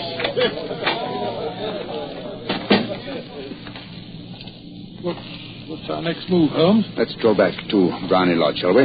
I'm undecided whether to continue my investigations there or to try and find out something about Mr. Geoffrey Norton, the barrister. If he is just her lawyer and nothing else, it's more than likely that she's entrusted the photograph to his safekeeping. Hello. There's a cab waiting outside Miss Adler's house. Hurry, Watson. Maybe Mr. Norton's. Here we are at the gate. Yes. And here comes a man hurrying down the pathway. Quick. Hide this post. Listen. Where to now, Mr. Norton? Try like the devil. First to Gross and Hankey's in Regent Street, and then to the Church of St. Monica in the Edgware Road. Half a sovereign if you do it in 20 minutes. Right, you are, Mr. Norton. Off me. Try and signal the cab, Watson. We must follow him. Here comes one. No, it isn't it. It's a private carriage. Miss Adler's, no doubt. Oh, here she comes down the pathway. Back again behind the post, Watson.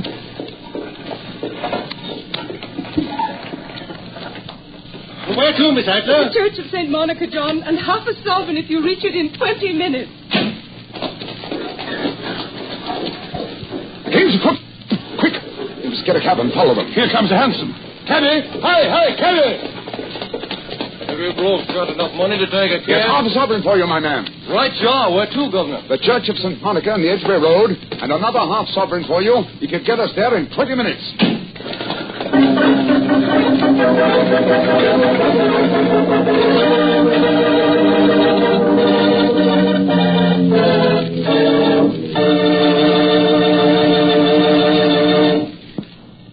We'll hear the rest of Dr. Watson's story in just a second, but let me tell you something. If you're going to have chicken for dinner tomorrow night, or any night, don't forget to serve that chicken with Petri California Sauterne. Believe me, Petri Sauterne is just about the last word in white wines. It's beautifully golden in color, it's delicate and intriguing in flavor, and it's just, well, you taste it and see for yourself. If you want a delicious white wine, you certainly want Petri Sauterne. But Doctor, again, you broke off your story at the most exciting point. Did you and Sherlock Holmes reach that church inside the 20 minutes? Yes, Mr. Bartell, we did, but the other carriages were there before us. Holmes went into the church after telling me to guard the outside. I must have waited for 10 minutes or more before Mr. Geoffrey Norton and Miss Adler came out. Spoke a few words to each other, and then left in their separate conveyances. A moment later, Holmes, still dressed as a stable hand, came striding out of the church and down the steps towards me.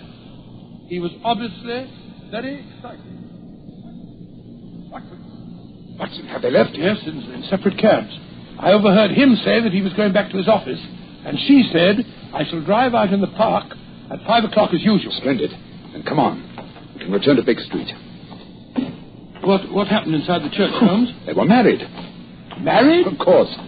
The ceremony would have been illegal if performed afternoon. That accounted for their wild dash to the church. Jump into the cab, old fellow. Where to now, Governor? 221B Baker Street.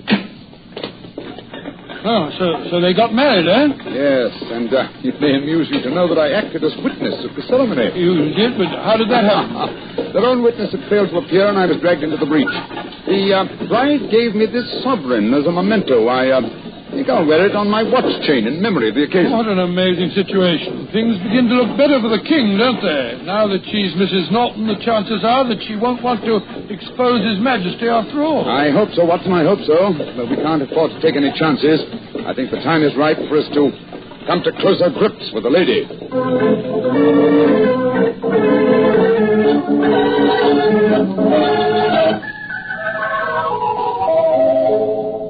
Well, Holmes, now that we've eaten, perhaps you'll tell me your plan. With pleasure, my dear fellow. And while I'm so doing, I'll proceed with applying the makeup of my new disguise. Another disguise? What's it to be this I think the character and appearance of an amiable, simple-minded, nonconformist clergyman would be the most suited to my plan for entering Miss Adler's house. You're going to try and enter, then? I must, my dear fellow. I'm sure the photograph is there. Miss Adler, or rather, Mrs. Norton, who will return from her drive in the park at 6:30. We must be at Briony Lodge to meet her. And what then? You must leave that to me. I've already made my arrangements. There is only one point on which I must insist. You must not interfere, come what may, you understand? I'm to remain neutral. Yes. There will be some small unpleasantness. Don't join in. It will end in my being conveyed into the house. As soon as I'm able to, I shall open one of the windows. You're to watch from the outside. When I raise my hand, you will throw an object that I shall give you through the window and at the same time cry, fire. You follow me? Entirely, but what am I to throw? Oh, it's nothing very formidable. Here it is. Looks like a great big cigar. That's what is it? Ordinary plumber's smoke rocket. Fitted with a cap at either end to make it self-lighting. Your task is confined to throwing it through the window. When you raise the cry of fire, it will be taken up by quite a number of people. You may then walk to the end of the street, and I'll rejoin you in 10 minutes. I hope I've made myself clear. Perfectly. Good. And now, old fellow, as soon as I've donned my clerical attire, let's be on our way. There's no time to be lost.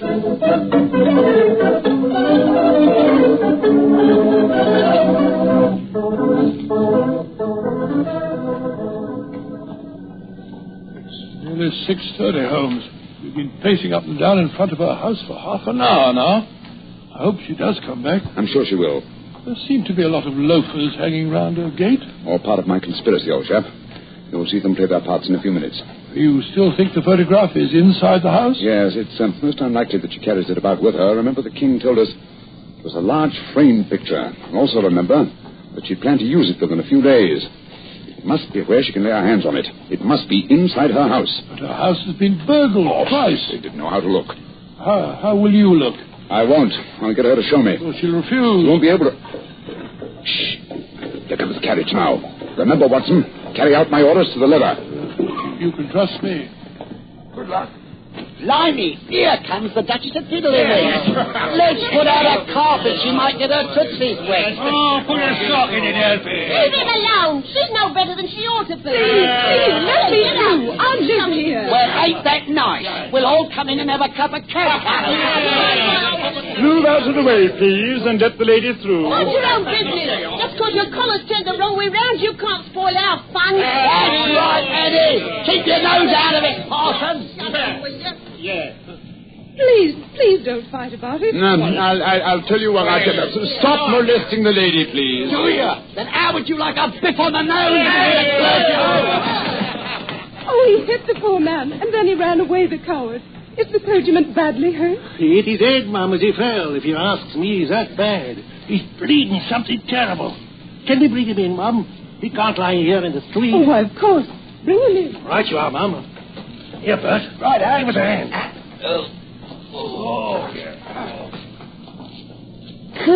Poor fella.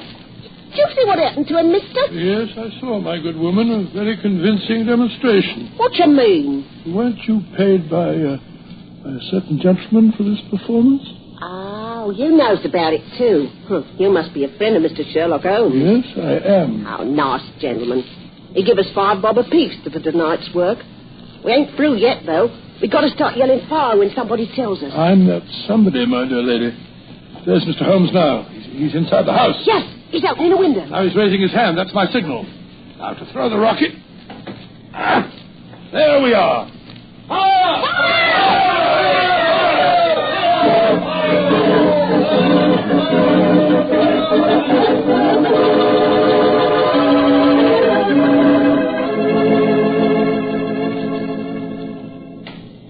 Holmes, there you are. You have the photograph? No, but I know what it is. She showed me, as I told you she would. Well, I'm still in the dark. There's no mystery, old chap. When my accomplices started around the street, I had a little moist red paint in my hand. My good friend Alfred pretended to strike me. I clapped my hand to my head and fell down. It's an old trick. Yes, I understand that, but how did my throwing the rocket help you? It's all important, my dear fellow.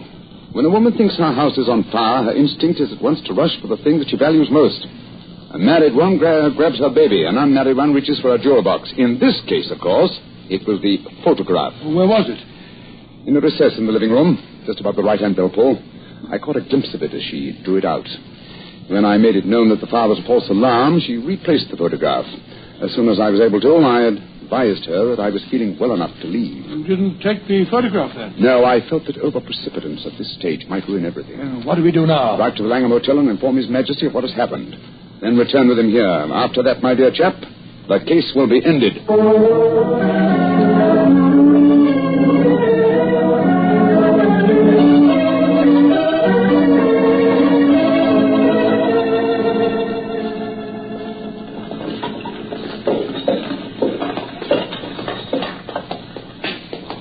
Mrs. Barney Lodge, Your Majesty. I'm all impatience.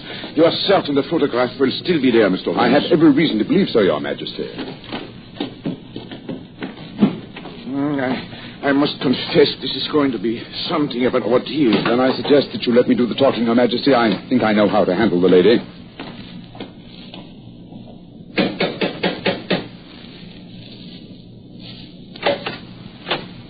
Mr. Sherlock Holmes, I believe. Yes, I am Mr. Holmes, but how did you know? My mistress told me you would be likely to call. She has left for the continent with her husband. You mean she's left England? Never to return. Then the papers and the photograph. All is lost. We'll soon see. Follow me. He said you'd be looking for something. I hope you'll find it. This was the rope. Sliding panel behind it. Here it is. Is the photograph there, Mr. Holmes? There is a photograph, Your Majesty, but it's A photograph of the lady alone. Here's a letter, and it's addressed to me. What does it say, Holmes? My dear Mr. Sherlock Holmes, you really did it very well. Until after the fire alarm, I had no suspicion. But then when I realized how I had betrayed myself, I began to think. I'd been warned that if the king employed an agent, he would certainly employ you. May I congratulate you on your disguise as a dear old clergyman? Great Scott, he was much more clever than you thought, Holmes. Yeah, go on. What else does it say? And my husband and I both thought that the best recourse was flight. So you will find the nest empty. As to the photograph of the king and myself, His Majesty may rest in peace. Oh, thank goodness for that. I love and am loved by a better man than he. I leave another photograph, however, that he might care to possess. And I remain, dear Mr. Sherlock Holmes, very truly yours, Irene Norton, née Adler. What a woman, Watson. What a woman. What a magnificent woman. She fooled me completely. But, I'm sorry, Your Majesty. I've been unable to bring your business to a more successful conclusion. On the contrary, my dear sir, nothing could be more successful. I know that Irene's word is inviolate. The incriminating photograph is now as safe as if it were in the fire. Well, I'm glad to hear Your Majesty say so. I'm immensely indebted to you. Pray tell me in what way I can reward you. This beryl ring that I wear, I should be proud. Your Majesty has something that I should value even more highly. You have but to name it. This photograph, sir. Irene's photograph? But certainly. However, you must let me give you something more substantial. No, Your Majesty. This is something I shall treasure all my life. This and a golden sovereign I received from the lady's hand. They will remind me that I was once tricked by a woman. A woman that I shall never forget.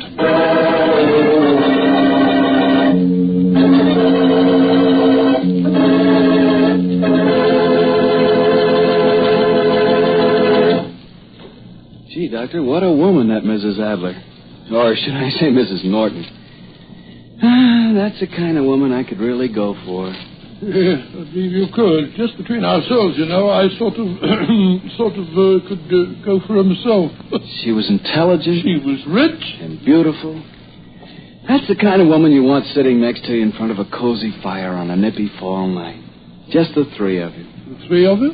Mm-hmm. You, she, and a glass of Petri port. Mr. Bartell. Well, why not? Petri California port is some wine. Boy, that Petri family really knows how to make good wine, all right. And no wonder. Look at all the experience they've had. Ever since they started the Petri business way back in the 1800s, the Petri family has handed down from father to son, the art of selecting perfect, sun-ripened California grapes and making them into clear, fragrant, delicious wine. Those letters, P-E-T-R-I, on the label of every bottle of Petri wine are the personal assurance of the Petri family that every drop of wine in that bottle is good wine. It's got to be, because Petri took time to bring you good wine. Well, Dr. Watson, that was a great story you told us tonight. I thought you'd like it, Mr. Bartell. That's why I planned to tell you a sequel to it next week. A sequel? Say, that sounds exciting, Doctor. Well, I think you'll find it proves to be, Mr. Bartell. It's a story that takes place 20 years after tonight's adventure. Once again, the principal part is played by a woman. Only in this case, it isn't Irene Adler. It's her daughter. Oh, and now, Mr. Bartell, before I go, I want to remind our listeners that they owe a real debt of gratitude to the selective service boards in their communities.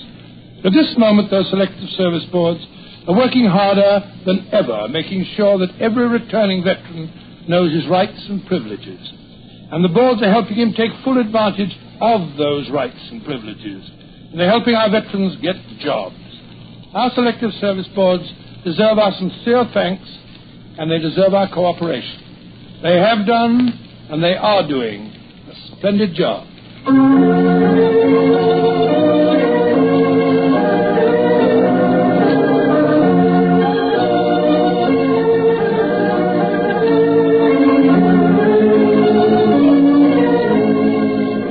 Tonight's Sherlock Holmes adventure was written by Dennis Green and Anthony Boucher and is an adaptation of the Sir Arthur Conan Doyle story, A Scandal in Bohemia. Music is by Dean Fossler. Mr. Rathbone appears through the courtesy of Metro-Goldwyn-Mayer, and Mr. Bruce through the courtesy of Universal Pictures, where they are now starring in the Sherlock Holmes series.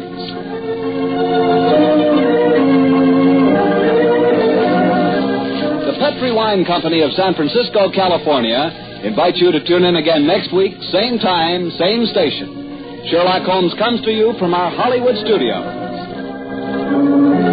This is Harry Bartell saying good night for the Petri family.